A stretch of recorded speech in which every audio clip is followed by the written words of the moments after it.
ಮೌನತನು ಸರ್ವಶಕ್ತನು ಅಗಮ್ಯ ಬೆಳಕಿನಲ್ಲಿ ವಾಸ ಮಾಡುವ ನಮ್ಮ ಪರಲೋಕ ತಂದೆ, ನಿಮ್ಮ ಅತಿ ಪರಿಶುದ್ಧ ನಾಮಕ್ಕೆ ಮಹಿಮೆ ಉಂಟಾಗಲಿ ತಂದೆ. ತಂದೆ, ನಮ್ಮನ್ನು ಇದುವರೆಗೆ ಕಾಯ್ದು ಕಾಪಾಡಿ ಒಂದು ಜೀವಿತರ ಸಿಕ್ಕಿಲಿಟ್ಟು ನಮ್ಮನ್ನೆಲ್ಲರೂ ಎಣಿಸಿದ್ದಕ್ಕಾಗಿ ಸಹ ಧನ್ಯವಾದ ತಂದೆ. ತಂದೆ, ಲೋಕದಿಂದ ಆಯ್ದುಕೊಂಡು ಒಂದು ಚಿಕ್ಕ ಗುಂಪಾಗಿ ಕೂಡಿಸಿ ಸಂಜೆ ವೇಳೆಯಲ್ಲಿ ತಂದೆ ನಿಮ್ಮ ಪಾದ ಸನ್ನಿಧಿಯಲ್ಲಿ ಕುಂತುಕೊಂಡು ನಿಮ್ಮ ದಾಸರ ಮುಖಾಂತರವಾಗಿ ಸತ್ಯವಾಕ್ಯವನ್ನು ಕೇಳಲಿಕ್ಕೆ ಸಹಾಯ ಮಾಡಿದ್ದಕ್ಕಾಗಿ ಧನ್ಯವಾದ ತಂದೆ. ತಂದೆ, ಇನ್ನು ಯಾವ ಸಹೋದರ ಬಂದಿಲ್ಲ ತಂದೆ, ಅವ್ರಿಗೆ ಸಹ ತಕ್ಕ ಸಮಯಕ್ಕೆ ಬಂದು ನಿನ್ನ ವಾಕ್ಯವನ್ನು ಕೇಳುವ ಹಾಗೆ ಸಹಾಯ ಮಾಡು ತಂದೆ. ನಿನ್ನ ವಾಕ್ಯವನ್ನು ತಿಳಿಸುವಂತಹ ಸಹೋದರಿಗೋಸ್ಕರ, ಅವ್ರ ಕುಟುಂಬಗೋಸ್ಕರ ಸಹ ಬೇಡ್ಕೊಂಡು ತಂದೆ, ನಿಮ್ಮ ಪವಿತ್ರ ಆತ್ಮನ ಸಹಾಯದಿಂದ ನಮ್ಮೆಲ್ಲರಿಗೂ ಈ ವಾಕ್ಯವನ್ನು ತಿಳಿಸುವ ಹಾಗೆ ಸಹಾಯ ಮಾಡು ತಂದೆ. ತಂದೆ, ಆ ವಾಕ್ಯವನ್ನು ನಾವೆಲ್ಲರೂ ಕೇಳಿ ಆ ವಾಕ್ಯದ ಪ್ರಕಾರ ತಂದೆ ನಡೆದು ನಿಮಗೆ ಮೆಚ್ಚುಗೆಯಾಗಿ ಜೀವಿಸುವ ಹಾಗೆ ತಂದೆ ನಮ್ಮೆಲ್ಲರಿಗೆ ಕೃಪೆ ಕೊಡು ತಂದೆ. ತಂದೆ, ಆದಿಯಿಂದ ಅಂತ್ಯದವರೆಗೂ ಈ ಕೂಟದಲ್ಲಿ ನಿಮ್ಮ ಪ್ರಸನ್ನತೆ ಇದ್ದು ಈ ಕೂಟವನ್ನು ಸಹ ತಂದೆ ನಡೆಸಿಕೊಡು. ಇದುವರೆಗೆ ನನ್ನ ಪ್ರಾರ್ಥನೆ ಕೇಳಿದ್ದಕ್ಕಾಗಿ ಸಹ ಧನ್ಯವಾದ ತಂದೆ. ಈ ಚಿಕ್ಕ ಪ್ರಾರ್ಥನೆ ನಮ್ಮೆಲ್ಲರ ರಕ್ಷಕನಾದ ನಮ್ಮ ಯೇಸು ಕ್ರಿಸ್ತ ನಾಮದಲ್ಲಿ ಬೀಳುತ್ತೇನೆ ತಂದೆ, ಆಮೇನ್. ಆಮೇನ್. Thank you. ಕ್ರಿಸ್ತನಲ್ಲಿ ಪ್ರೀತಿಯ ಸಹೋದರ ಸಹೋದರಿಯರೇ, ನಿಮ್ಮೆಲ್ಲರಿಗೂ ತಂದೆಯಾದ ದೇವರಿದ್ದರು ಕರ್ತನಾದ ಯೇಸು ಕ್ರಿಸ್ತ ಮೂಲಕ ಕೃಪೆಯು ಶಾಂತಿ ಉಂಟಾಗಲಿ. ಪ್ರೀತಿಯ ಸಹೋದರ ಸಹೋದರಿಯರೇ, ಈ ಸಮಯದಲ್ಲೂ ಕೂಡ ದೇವರ ಮಹಾಕೃಪೆಯಿಂದ ಈ ಅಂತ್ಯಕಾಲಕ್ಕೆ ಸಂಬಂಧಪಟ್ಟ ಹಾಗೆ ದೇವರ ಪ್ರವಾದನೆ ಕುರಿತು ತಿಳಿಸುವಂತ ನಿನ್ನ ರಾಜ್ಯ ಬೆಳೆಯುವಂತ ಸಂಪುಟವನ್ನು ನಾವು ನೋಡ್ತಾ ಇದ್ವಿ. ಹಾಗಾಗಿ ಈಗ ನಾವು ನೋಡ್ಬೇಕಾಗಿರುವಂತ ಒಂದು ಭಾಗ ಎಷ್ಟನೇ ಭಾಗದಲ್ಲಿ ಇದ್ದೀವಿ ಮತ್ತೆ ಎಷ್ಟನೇ ಪಾಠದಲ್ಲಿ ಅಂತ ಹೇಳ್ತೀರಾ? Study 64 brother, page number 64. 107. Okay, 64 ಆಗಿದೆಯಾ? ಸರಿ, ಪ್ಯಾರ 107, ಪುಟ 107 ಬ್ರದರ್, 107. 107. ಓಕೆ. ಸೊ ಕ್ರಿಸ್ತನ ಪ್ರೀತಿ ಸರಸರಿದೆ, ಕಳೆದ ಹಲವಾರು ದಿನಗಳಿಂದ ನಾವು ಸುಗ್ಗಿಯ ಕಾರ್ಯ ಅನ್ನುವಂತ ಒಂದು ಪಾಠವನ್ನು ನೋಡ್ಕೊಂಡ್ ಬರ್ತಾ ಇದ್ವಿ. ಹೌದು, ಈ ಸುಗ್ಗಿಯ ಕಾರ್ಯ ಅಂತ ತಗೊಳ್ಬೇಕಾದ್ರೆ ಮುಖ್ಯವಾಗಿ ಇಲ್ಲಿ ದೇವರು ಯಾವ ಒಂದು ವಿಷಯವನ್ನ ಮೈನ್ ಆಗಿ ಪಾಠದಲ್ಲಿ ನೋಡ್ತೀವಿ ಅಂದ್ರೆ, ಹೇಗೆ ಈ ಹೆಸರು ಕ್ರೈಸ್ತ ಸಭೆಯಿಂದ ದೇವರು ಅಂತ್ಯಕಾಲದ ಸಭೆಯಾಗಿರುವಂತ ನಿಜವಾದ ದೇವರ ಮಕ್ಕಳನ್ನ ಅಲ್ಲಿಂದ ಕರ್ಕೊಂಡ್ ಬರ್ತಾರೆ ಅನ್ನೋಂಥ ವಿಷಯವನ್ನ, ಅದು ಮಾತ್ರ ಅಲ್ಲದೆ ಯಾಕೆ ಕರ್ಕೊಂಡ್ ಬರ್ಬೇಕು, ಏನಿದೆ ಅಲ್ಲಿ ನಡೀತಿರುವಂತ ಹಲವಾರು ತಪ್ಪಾದ ಬೋಧನೆಗಳು ಮತ್ತೆ ಅವರ ಉದ್ದೇಶಗಳು ಎಲ್ಲವನ್ನು ಕೂಡ ಏನ್ ಮಾಡ್ತಿದ್ವಿ ಅಂದ್ರೆ ನಾವು ನೋಡ್ಕೊಂಡ್ ಬರ್ತಾ ಇದ್ವಿ ಅಲ್ವಾ? ಲಾಸ್ಟ್ ಇಂದ ನಾವು ಅದನ್ನ ಗಮನಿಸ್ಕೊಂಡ್ ಬರ್ತಾ ಇದ್ವಿ. ಇದರಲ್ಲಿ ಹಲವಾರು ವಿಷಯವನ್ನ ನಾವು ಗಮನಿಸ್ಬೇಕಾಗಿದೆ. ಏನಪ್ಪಾ ಅಂದ್ರೆ, ಕುಲಂಕುಷವಾಗಿ ಅಂದ್ರೆ ಅದನ್ನ ಪರಿಶೀಲನೆ ಮಾಡಿ ಪ್ರತಿಯೊಬ್ಬರು ದೇವ್ರ ಮಕ್ಳು ಕೂಡ ಅದನ್ನ ಅರ್ಥ ಮಾಡ್ಕೊಳ್ಳೋದು ತುಂಬಾ ಮುಖ್ಯ. ಅರ್ಥ ಮಾಡ್ಕೊಳ್ಳೋದು ಅಂದ್ರೆ ಈಗ ನಾವೇ ಈ ಪ್ರಶ್ನೆಗಳನ್ನ ನಾವು ಕೇಳ್ಕೊಬೇಕು. ಇದರಲ್ಲಿರುವಂತ ಒಂದು ಮುಖ್ಯವಾದ ಪ್ರಶ್ನೆ ಏನಪ್ಪಾ ಅಂದ್ರೆ, ಯಾಕೆ ದೇವರು ಆ ಬಾಬಿಲೋನ್ನ ಅಷ್ಟಾಗಿ ಹಾಗೆ ಮಾಡ್ತಾರೆ ಅನ್ನೋಂಥ ವಿಷಯವನ್ನ ಕೂಡ ನಾವು ಇಲ್ಲಿ ನೋಡ್ತೀವಿ. ಕರೆಕ್ಟ್ ಅಲ್ವಾ? ಹಾಗೆ ಮಾಡೋದಕ್ಕೆ ಮುಖ್ಯವಾದ ಕಾರಣ ಇದೆ. ಏನೆಲ್ಲ ಪಾಯಿಂಟ್ಸ್ ಇರ್ಬೋದು, ಮುಖ್ಯವಾಗಿ ಓವರ್ ಆಲ್ ಏನೇನ್ ಪಾಯಿಂಟ್ಗಳು ಆ ಬಾಬಿಲೋನ್ನ ಹಾಗೆ ಮಾಡೋದಕ್ಕೆ ಮುಖ್ಯವಾದ ಕಾರಣಗಳಿರ್ಬೋದು ಇಲ್ಲಿವರೆಗೆ ನಾವು ಗಮನಿಸಿದ ಪ್ರಕಾರವಾಗಿ.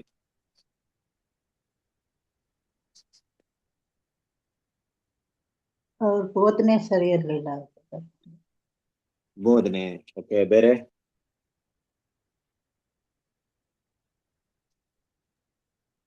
ಅವರು ಮಾಡೋ ಎಲ್ಲದು ತಪ್ಪಾಗಿ ಬೋಧನೆ ಮಾಡೋದಾಗಲಿ, ಅವರು ಆಚರಿಸೋದಾಗಲಿ, ಅವರು ನಡ್ಕೊಳ್ಳೋದಾಗಲಿ, ಅವ್ರು ಹೇಳೋದಾಗಲಿ ಎಲ್ಲದನ್ನು ಕ್ರಿಸ್ತನಿಗೆ ವಿರುದ್ಧವಾದದ್ದನ್ನ ಮಾಡ್ತಾರೆ. Okay okay.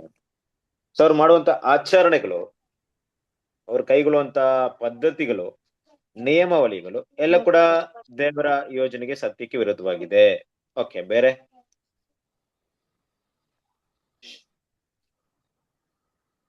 ಬೇರೆ ಇನ್ನೇನು ನಮ್ಮ ಗಮನಕ್ಕೆ ಬಂದಿದೆ, ಇನ್ನೇನು ನಮ್ಮ ವಿಷಯಕ್ಕೆ ಬಂದಿದೆ? ಅವರು ದೇವ್ರು ವಾಕ್ಯದಲ್ಲಿ ಇರೋದನ್ನ ಬೋಧಿಸಲ್ಲ, ಅವ್ರ ಸ್ವಂತ ರಾಜ್ಯದ ಬಗ್ಗೆ ಏನು ಗೊತ್ತಿಲ್ಲ ಅವ್ರಿಗೆ. ಎಸ್, ಈಗ ವಾಕ್ಯಕ್ಕೆ ಅನುಗುಣವಾಗಿ ಬೋಧನೆ ಮಾಡದೆ ಮನುಷ್ಯರ ಬೋಧನೆಗಳನ್ನ ಬೋಧಿಸ್ತಾ ಇದ್ದಾರೆ ಅಷ್ಟೇ. ಹೌದ್ರಿ, ಅವರು ಸಂಪೂರ್ಣ ದೇವ್ರ ರಾಜ್ಯದ ಬಗ್ಗೆ, ಅಂಶದ ಬಗ್ಗೆ ಆಗಲ್ರಿ, ಈ ಪ್ರಭು ಬಗ್ಗೆ ಆಗಲಿ, ಏನೋ ಅವ್ರಿಗೆ ಅದು ಅವ್ರ ಜ್ಞಾನಕ್ಕೆ ಬಂದಿಲ್ಲ ರೀ ಇನ್ನು. ಅದಕ್ಕೆ ಅವ್ರ ವಿರುದ್ಧವಾಗಿ ಜ್ಞಾನಕ್ಕೆ ಬರ್ದೇ ಇರೋದಕ್ಕೆ ಕಾರಣವೇನಿರ್ಬೋದು? ಯಾವ ಕಾರಣಗಳಿಂದ ಆ ಜ್ಞಾನಕ್ಕೆ ಈಗ ನೋಡಿ ಜ್ಞಾನಕ್ಕೆ ಬಂದಿಲ್ಲ ಅಂದಾಗ ಅವರು ಸತ್ಯವನ್ನು ಹುಡುಕ್ತಾ ಇಲ್ಲ ರೀ. ಲೋಕದ ಆಸೆಗಳನ್ನು ಈ ಆಸೆಗಳನ್ನು ಹುಡುಕ್ತಾರೆ. ಅವ್ರ ಮೇಲಿರುವುದನ್ನ ಅವ್ರು ಹುಡುಕ್ತಾ ಇಲ್ಲ ರೀ. Good good good very good. ನೋಡಿ ಈಗ ಒಂದ್ ಪಾಯಿಂಟ್ ಬಂದ್ ನೋಡ್ರಿ, ಅದು ತುಂಬಾ ಮುಖ್ಯವಾದದ್ದು. ಏನಪ್ಪಾ ಅಂದ್ರೆ ದೇವ್ರು ಯಾಕೆ ಅವ್ರನ್ನ ಹಾಗೆ ಮಾಡ್ತಾ ಇದಾರೆ ಅಂದ್ರೆ ಅವರ ಬೋಧನೆಗಳು, ಅವರ ಆಚಾರ ವಿಚಾರಗಳು, ಅವರ ಗುಣಗಳು ಅಲ್ವಾ ದೇವರಿಗೆ ವಿರುದ್ಧವಾದಂತ ಅವ್ರ ಗುಣ. ಅವರು ದೇವ್ರ ವಾಕ್ಯಕ್ಕೆ ಅವರು ದೇವ್ರ ವಾಕ್ಯಕ್ಕೆ ಕಿವಿಗೊಡಲ್ಲ. ಅವ್ರ ಹೃದಯದ ಆಲೋಚನೆ ಅಂತಾನೆ ಮಾಡ್ತಾರೆ ಅವರು. ಏನಿದ್ರು ಲೋಕ ಸಂಬಂಧವಾದದ್ದಾರೆ ಎಲ್ಲರೂ ಮಾಡೋದು. Yes yes yes yes yes ಅಲ್ವಾ? ಈ ವಿಷಯಗಳನ್ನ ದೇವ್ರು ಇವತ್ ನಮ್ಗೆ ತೋರ್ಸ್ಕೊಡ್ತಾ ಇದ್ರಂತೆ. ನಿಜವಾಗ್ಲೂ ದೇವರ ಮಕ್ಕಳು ನಾವು ಅರ್ಥ ಮಾಡ್ಕೊಬೇಕಾದಂತ ವಿಷಯ ಏನಪ್ಪಾ ಅಂದ್ರೆ, ದೇವ್ರು ಹಾಗೆ ಮಾಡ್ತಾರಂತ ಏನ್ ವಿಷಯ ಇದೆಯೋ ಅದನ್ನ ನಾವು ಸ್ಪಷ್ಟವಾಗಿ ಕಂಡಿಡ್ಕೊಬೇಕು. ಕರೆಕ್ಟ್ ಅಲ್ವಾ? ಹೌದ್ರಿ. ಈಗ ನಾವು ಮಾತಾಡ್ತಿರೋದೇನಪ್ಪ ಅಂದ್ರೆ ಬಾಬಿಲೋನ್ ಅನ್ನೋದು ಇದೆಯಾ ಅಂದ್ರೆ ಖಂಡಿತ ಬಾಬಿಲೋನ್, ನಾವು ಮಾತಾಡ್ತಿರೋಂತ ಬಾಬಿಲೋನ್ ಅಂದ್ರೆ ನಾನು ಕ್ರಿಸ್ತ ಪೂರ್ವದಲ್ಲಿ ಇದ್ದಂತ ಬಾಬಿಲೋನ್ ಬಗ್ಗೆ ಮಾತಾಡ್ತಿಲ್ಲ. ಸ್ವಾರ್ಥ ಯುಗದಲ್ಲಿರುವಂತ ಹೆಸರು ಕ್ರೈಸ್ತರ ಸಮುದಾಯವನ್ನ ಮಾತಾಡ್ತಾ ಇದ್ದೆ. ಅದು ಇರೋದು ನಮ್ಮ ಕಣ್ಣು ಮುಂದೆ ನಿಜ. ಓಕೆ, ಅದರ ಅಸಹ್ಯವಾದಂತ ಕಾರ್ಯಗಳು ನಡೀತಾ ಇರೋದು ನಿಜ. ಆದ್ರೆ ಅದರ ಅಸಹ್ಯವಾದ ಕಾರ್ಯಗಳು ಅದಕ್ಕೆ ತಿಳಿದೇ ಇರೋದು ನಿಜ. ಅದು ಒಂದು ದಿನ ಏನಾಗುತ್ತೆ, ನಾಶವಾಗುತ್ತೆ ಅನ್ನೋದು ನಿಜ. ಕರೆಕ್ಟ್ ಅಲ್ವಾ? ಹೌದ್ರಿ. ಅವ್ರು ಇದೆಲ್ಲ ಗೋಧಿ ತರ ಕೂಡ ನಮ್ಗೆ ಏನಾಗುತ್ತೆ? Yes correct. ಅವ್ರು ಗೋಧಿ ತರ ಹೇಳಿ. ಅವರು ನಾವ ಗೋಧಿ ಅಂತ ತಿಳ್ಕೊಂಡು ಅವ್ರು ಅದನ್ನ ಅದ ತರ ನಡ್ಕೊಂಡು ಹೊಂಟಾರಿ ಅವ್ರು. ಎಸ್ ರೈಟ್ ಅಲ್ವಾ? ತುಂಬಾ ತಮಗೆ ಜ್ಞಾನವಿದೆ ಅಂತ ತಿಳ್ಕೊಂಡು ಆತರ ನಡ್ಕೊಂಡು ಹೋಗ್ತಿದ್ದಾರೆ. ಬಟ್ ಇದೆಲ್ಲ ನಿಜ. ಇದನ್ನೆಲ್ಲ ನಾವು ಇಲ್ಲಿ ಸ್ಟಡಿ ಮಾಡೋಂತ ಉದ್ದೇಶ ಏನಪ್ಪಾ ಅಂದ್ರೆ, ದೇವ್ರ ಮಕ್ಳು ಅವ್ರ ಬಗ್ಗೆ ನಾವು ತುಂಬಾ ಓದ್ತಾ ಇದೀವಿ. ಅವ್ರ ಬಗ್ಗೆ ಓದುವಂತ ಪ್ರತಿ ಕ್ಷಣ ಕೂಡ ಆ ಗುಣಗಳು ಇಲ್ಲಿ ನಮ್ಮಲ್ಲಿ ಕಾಣಿಸ್ಕೊಳ್ತಿದ್ಯಾ ಅಂತ ಸ್ಪಷ್ಟವಾಗಿ ನಾವು ನೋಡ್ಬೇಕು. ಕರೆಕ್ಟ್ ಅಲ್ವಾ? ಅದೇ ಉದ್ದೇಶ. ಆ ಉದ್ದೇಶದಿಂದ ಈ ಪಾಠವನ್ನ ಕೇಳ್ರಿ ಕ್ರಿಸ್ತನ ಪ್ರೀತಿ ಸಹೋದರರೇ. ಖಂಡಿತವಾಗ್ಲೂ ತುಂಬಾ ಯೂಸ್ಫುಲ್ ಆಗಿರುತ್ತೆ. ಯಾಕಂದ್ರೆ ಬೇರೆ ರೀತಿಯಲ್ಲಿ ಇದನ್ನ ಕೇಳೋದ್ರಿಂದ ಏನಾಗುತ್ತೆ ಗೊತ್ತಾ? ಏನಾಗುತ್ತೆ ಅಂದ್ರೆ ಅವರಲ್ಲಿರುವಂತ ಕೊರತೆಗಳನ್ನ ಅರ್ಥ ಮಾಡ್ಕೊಂಡ್ಬಿಡ್ತೀವಿ. ಬಟ್ ಅದೇ ಒಂದು ಮಿಸ್ಟೇಕ್ಸ್ ನಮ್ಮಲ್ಲಿ ಇದೆಯಾ ಇಲ್ವಾ ಅಂತ ಕಂಡುಹಿಡಿಯೋದ್ರಲ್ಲಿ ನಾವು ಸೋತೋಗ್ಬಿಡ್ತೀವಿ. ಆಗಿರೋದು ಬೇಡ. ಆಗಿರೋದು ಏನಾಗುತ್ತೆ ಅಂದ್ರೆ ದೇವ್ರ ದೃಷ್ಟಿಯಲ್ಲಿ ಅದು ಅಷ್ಟು ಮೆಚ್ಚುಗೆಯನ್ನ ಇರಲ್ಲ. ಅಂದ್ರೆ ನಾವು ಇದನ್ನೆಲ್ಲ ಓದೋ ಉದ್ದೇಶ ಏನಪ್ಪಾ ಅಂದ್ರೆ, ದೇವ್ರು ಅವ್ರನ್ನ ಇಟ್ಟೇನ್ ಮಾಡ್ತಿದ್ರೆ, ನಾವು ಯಾವುದನ್ನ ನಾವು ಇದ್ ಮಾಡ್ಬೇಕು, ಯಾವುದನ್ನ ನಾವು ಮಾಡ್ಬಾರ್ದು ಅನ್ನೋಂಥ ವಿಷಯವನ್ನ ದೇವ್ರ ಏನ್ ಮಾಡಿದ್ರೆ ಇಲ್ಲಿ ನಮ್ಗೆ ತೋರ್ಸ್ಕೊಡ್ತಾ ಇದ್ದಾರೆ. ಕರೆಕ್ಟ್ ಅಲ್ವಾ? ಹಾಗಾಗಿ ಆ ಒಂದು ಆಂಗಲ್ ಅಲ್ಲಿ, ಆ ಒಂದು ಮೈಂಡ್ ಸೆಟ್ ಅಲ್ಲಿ ಆ ಒಂದು ವಿಷಯವನ್ನ ಏನ್ ಮಾಡೋಣ, ನಾವು ತಿಳ್ಕೊಳಕ್ಕೆ, ಈ ಪಾಠವನ್ನ ಕೂಡ ಏನ್ ಮಾಡೋಣ, ತಿಳ್ಕೊಳಕ್ಕೆ ಪ್ರಯತ್ನ ಪಡೋಣ. ಈ ವಿಷಯವನ್ನ ದೇವರು ಹಾಗೆ ಮಾಡ್ತಾ ಇದ್ರೆ, ಸೊ ನಾವು ಕೂಡ ಇಂಥ ವಿಷಯವನ್ನ ಇಲ್ಲಿ ಎಲ್ಲಾದ್ರೂ ಗಮನಿಸಿದ್ರೆ ಅದನ್ನ ನಾವು ಮಾಡಬಾರ್ದು ಅನ್ನೋ ವಿಷಯ. ಸರಿ, ಓಕೆ. ಈಗ ನಾವು ಏನ್ ಮಾಡೋಣ, ಆ ಒಂದು ವಿಷಯವನ್ನ ನಾವು ಸ್ಟಡಿ ಮಾಡೋಣ. ಎಲ್ಲಿ ನಾವು ನಿಲ್ಸಿದ್ವಿ, ಯಾವ ಪಾಯಿಂಟ್ ಅಲ್ಲಿ ನಿಲ್ಸಿದ್ವಿ, ಎಲ್ಲಿ ಚಾಪ್ಟರ್ ಬಾಬೆಲಿನ ತಿರಸ್ಕರಣೆ 1878ರಲ್ಲಿ ಸೆಕೆಂಡ್ ಪ್ಯಾರಾಗ್ರಾಫ್. ಬಾಬಿಲೋನ್ ತಿರಸ್ಕರಣೆ 1878 ಅನ್ನುವಂತ ಒಂದು ಸೆಕೆಂಡ್ ಪದದಿಂದ ಅದನ್ನ ನಾವು ನೋಡ್ಬೇಕಾಗಿದೆ. ಕರೆಕ್ಟ್ ಅಲ್ವಾ? ಅಲ್ಲಿ ಕೂಡ ನಾವು ಕೆಲವೊಂದು ವಾಕ್ಯವನ್ನ ನೋಡಿದ್ವಿ ಲಾಸ್ಟ್ ಟೈಮ್. ರೋಮಪುರದಿ 11:20-22 ಅಂದ್ರೆ ಏನ್ ಮಾಡಿಲ್ಲ ದೇವ್ರು,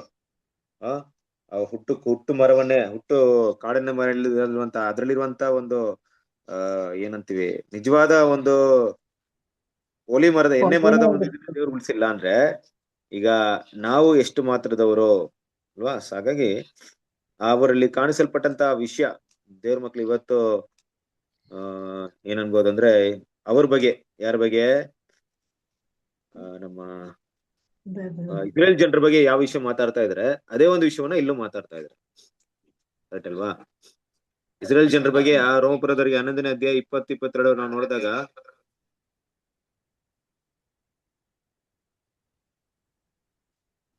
ಒಂದು ನಿಮಿಷ, 20-22 ನೋಡಿದಾಗ ಕ್ರಿಸ್ತನ ಪ್ರೀತಿ ಸಹೋದರರೇ, ಅದು ಇಸ್ರೇಲ್ ಜನರಿಗೆ ಮಾತಾಡುವಂತ ಮಾತು. ಅದೇ ಒಂದು ವಿಷಯವನ್ನ ಯಾರು ಮಾತಾಡ್ತಾ ಇದಾರೆ ಇವತ್ತು? ಆತ್ಮಿಕವಾದ ಇಸ್ರೇಲ್ ಕೂಡ ಏನ್ ಮಾಡ್ತಿದ್ದಾರೆ, ಮಾತಾಡ್ತಾ ಇದಾರೆ ಅನ್ನೋದನ್ನ ನಾವು ಇಲ್ಲಿ ಮರಿಬಾರ್ದು. ಓಕೆನಾ? ಸೊ ಓಕೆ, ಅಲ್ಲಿ ನಾವು ಕಂಟಿನ್ಯೂ ಮಾಡೋಣ. 107 ಸೆಕೆಂಡ್ ಪ್ಯಾರಾದಿಂದ ನಾವೇನ್ ಮಾಡೋಣ, ಕಂಟಿನ್ಯೂ ಮಾಡೋಣ. ಓದ್ಲಾ ಬ್ರದರ್ ನಾನು? ಓದಿ ಅಮ್ಮ, ಓದಿ. ಬಾಬೇಲಿನ ತಿರಸ್ಕರಣೆ 1878ರಲ್ಲಿ ಕ್ರೈಸ್ತ ಪ್ರಪಂಚದ ತಿರಸ್ಕರಣೆ ಇವುಗಳು ತೋರಿಕೆಯವರ ಸಮೂಹದ ತಿರಸ್ಕರಣೆಯಾಗಿದೆ. ಇದನ್ನು ದಾನಿಯೇಲನು ಪವಿತ್ರಾಲಯ ಮತ್ತು ದೇವಾಲಯ ವರ್ಗಗಳನ್ನು ಪ್ರತ್ಯೇಕಿಸುವಂತೆ ಸಮೂಹ ಹೋಸ್ಟ್ ಎಂದು ಕರೆದಿದ್ದಾನೆ. ಪವಿತ್ರಾಲಯ ವರ್ಗವನ್ನು ಬಿಟ್ಟು ಬಿಡುವುದಿಲ್ಲ ಅಥವಾ ಉದಾಸೀನ ಮಾಡುವುದೂ ಇಲ್ಲ. ಇಲ್ಲಿ ಪವಿತ್ರಾಲಯದ ವರ್ಗವನ್ನು ಮಹಿಮೆಪಡಿಸಬೇಕು. ಇದರ ಕಟ್ಟಕಡೆಯ ಜೀವಂತ ಕಲ್ಲನ್ನು ಹೊಳಪು ಕೊಟ್ಟು ಅನುಮೋದಿಸಿ ಅವರ ಸ್ಥಳದಲ್ಲಿ ಸ್ಥಾಪಿಸುವಾಗ ಕರ್ತನ ಮಹಿಮೆಯು ಆತನ ಆಲಯವನ್ನು ತುಂಬಿಕೊಳ್ಳಬೇಕು. 1 ಪೇತ್ರ 2:5 ಮತ್ತು 6. ಅಂತಹ ಪವಿತ್ರಾಲಯ ವರ್ಗವು ಯುಗವೆಲ್ಲ ಯಾವ ರೀತಿ ಅಸ್ತಿತ್ವದಲ್ಲಿತ್ತೆಂಬುದನ್ನು, ಅದು ಹೇಗೆ ಭ್ರಷ್ಟಗೊಂಡಿತೆಂಬುದನ್ನು ಮತ್ತು ಅದರ ಅಮೂಲ್ಯ ಪಾತ್ರೆಗಳನ್ನು ಅಂದರೆ ಸಿದ್ಧಾಂತಗಳನ್ನು ಅಶುದ್ಧಗೊಳಿಸಿದ್ದನ್ನು, ಅದರ ಶುದ್ಧೀಕರಣವನ್ನು ಹೇಗೆ ಕ್ರಮೇಣವಾಗಿ ನೆರವೇರಿಸಲಾಯಿತೆಂಬುದನ್ನು ನಾವು ನೋಡಿದ್ದೇವೆ. ಈ ವರ್ಗವು ಸ್ವಲ್ಪ ಅಮ್ಮ ಇಲ್ಲೇ ಇರೋಣ, ಒಂದ್ ನಿಮಿಷ ಸ್ಟಡಿ ಮಾಡೋಣ. ಕ್ರಿಸ್ತನ ಪಿತೇಸರ ಸೊರೆ ನಮ್ಗೆ ಗೊತ್ತು, ಬಾಬೆಲಿನ ತಿರಸ್ಕರಣ 1878 ಅಂದ್ರೆ ಕ್ರೈಸ್ತ ಪ್ರಪಂಚದ ತಿರಸ್ಕರಣೆ. ಇಲ್ಲಿ ಬಾಬೇಲ್ ಅಂತ ಹೇಳಿದಾಗ ಯಾರಪ್ಪ ಈ ಬಾಬೇಲ್ ಅನ್ನೋದನ್ನ ಹೇಗೆ ನಾವು ಸಪರೇಟ್ ಮಾಡೋದು ಅಂತ ಹೇಳಿದಾಗ, ಹೆಸರು ಕ್ರೈಸ್ತರು ಅಂದ್ರೆ ತೋರಿಕೆಯ ಕ್ರೈಸ್ತರು, ತೋರಿಕೆಯ ಸಮೂಹ. ನೋಡಕ್ಕೆ ಅಂದ್ರೆ ಹೆಸರು ಕ್ರೈಸ್ತರು ಏನಪ್ಪಾ ಅಂದ್ರೆ ಔಟ್ವರ್ಡ್ ಕ್ರಿಸ್ಟಿಯನ್ಸ್ ಅಲ್ವಾ, ಹೊರಗಿನ ರೀತಿಯಲ್ಲಿ ಕ್ರೈಸ್ತರಾಗಿದ್ರು, ಆದ್ರೆ ಹೃದಯದಲ್ಲಿ ಅವರು ಕ್ರೈಸ್ತರಾಗಿರ್ಲಿಲ್ಲ, ಕ್ರಿಸ್ತನ ಗುಣಗಳನ್ನು ಹೊಂದ್ಕೊಂಡಿರ್ಲಿಲ್ಲ. ಆ ರೀತಿ ಗುಣಗಳನ್ನು ಹೊಂದ್ಕೊಳ್ದೆ ಇದ್ದ ಕಾರಣದಿಂದ ಮನುಷ್ಯವನ್ನ ಮೆಚ್ಚಿಸುವಂತ ಒಂದು ಸಿಸ್ಟಮ್ ಅಲ್ಲಿ ನೋಡ್ರಿ, ಯಾವ್ದ ರೀತಿಯಲ್ಲಿ ಅರ್ಥ ಮಾಡ್ಕೊಬೇಕಂದ್ರೆ, ಒಬ್ಬ ಸಭೆಯ ನಿರ್ವಹಿಸುವಂತ ಒಂದು ದೊಡ್ಡ ಪ್ರಮುಖವಾದಂತ ವ್ಯಕ್ತಿ ಇದ್ದಾರೆ, ಅವ್ರ ಇದ್ರಲ್ಲಿ ಬಿಷಪ್ ಬೇರೆ ಯಾರೋ ಇರ್ಬೋದು, ಇಲ್ಲ ಫಾದರ್ ಆತರ ಅವರೆಲ್ಲ ಇರ್ಬೋದು, ಆ ಸ್ಥಾನವನ್ನು ಮುಗಿಸ್ಕೊಂಡಿದ್ದಾರೆ. ಈಗ ಅದನ್ನ ಅನುಸರಿಸಿ ನಡೆಯೋರು ಕೂಡ ಏನಾಗಿದ್ದಾರೆ ಅಂದ್ರೆ ಅದನ್ನ ಮೆಚ್ತಾ ಇದ್ದಾರೆ, ಯಾಕಂದ್ರೆ ಅವರಿಗೆ ಆ ರೀತಿ ಬೋಧನೆ ತುಂಬಾನೇ ಇಷ್ಟ. ಹೊರಗೆ ಕ್ರೈಸ್ತರಾಗಿರೋದಕ್ಕೆ ತುಂಬಾ ಇಷ್ಟ, ಅಂದ್ರೆ ಒಳಗೆ ಕ್ರೈಸ್ತರಾಗಿರೋದಕ್ಕೆ ಇಷ್ಟ ಇಲ್ಲ. ಈ ರೀತಿ ಯಾರೆಲ್ಲ ಇರ್ತಾರೋ ಅವ್ರನ್ನೆಲ್ಲ ಒಟ್ಟಾಗಿ ಸೇರಿಸಿ ಅವ್ರನ್ನೇನ್ ಮಾಡಿದ್ದಾರೆ, ತಿರಸ್ಕಾರ ಮಾಡಿದ್ದಾರೆ. ಆ ರೀತಿ ತಿರಸ್ಕಾರ ಮಾಡಿರೋದು ಯಾರನ್ನ ಅಂದ್ರೆ ಈ ಬಾಬಿಲೋನ್ ಅನ್ನುವಂತ ಹೆಸರು ಕ್ರೈಸ್ತ ಸಭೆನ ತಿರಸ್ಕಾರ ಮಾಡಿದ್ದಾರೆ. ಈ ಸಿಸ್ಟಮ್ ಏನಿತ್ತು ಅಂದ್ರೆ ಕ್ರಿಸ್ತನ ಪಿತೇಸರ ಸಭೆನೇ ಒಂದು ಕಾಲದಲ್ಲಿ ಆ ಒಂದು ತಪ್ಪಾದ ಒಂದು ಬೋಧನೆ ಆ ಬಾಬಿಲೋನ್ ನೋಡ ನಿಜವಾದ ದೇವ್ರ ಮಕ್ಳು ಕೂಡ ತುಂಬಾ ಹೆಚ್ಚಾಗಿದ್ರು, ಗೋಧಿಗಳು ಕೂಡ ತುಂಬಾ ಹೆಚ್ಚಾಗಿ ಕಾಣಿಸ್ಕೊಳ್ಪಡ್ತು, ಈ ಹಣಜಿಗಳು ಕೂಡ ಇತ್ತು. ಆದ್ರೆ ಕಾಲಾಂತರದಲ್ಲಿ ಗೋಧಿಗಳು ಕಡಿಮೆ ಆಗ್ತಾ ಬಂತು, ಹಣಜಿಗಳೇ ಜಾಸ್ತಿ ಆಯ್ತು. ಈ ವಿಷಯವನ್ನ ದೇವ್ರ ಮಕ್ಳು ಅರ್ಥ ಮಾಡ್ಕೊಬೇಕು ಯಾವಾಗ್ಲು. ಎಲ್ಲಿ ಹಣಜಿ ಜಾಸ್ತಿ ಇದ್ದು ಅಲ್ಲ, ಎಲ್ಲಿ ಗೋಧಿ ಜಾಸ್ತಿ ಇದ್ದು ಅದ್ರ ಮಧ್ಯದಲ್ಲಿ ಹಣಜಿ ಇದ್ರೆ ಹಣಜಿ ಅದ್ರ ಮಧ್ಯದಲ್ಲಿ ಇರಕ್ಕಾಗಲ್ಲ, ಸಪರೇಟ್ ಆಗ್ಬೇಕು.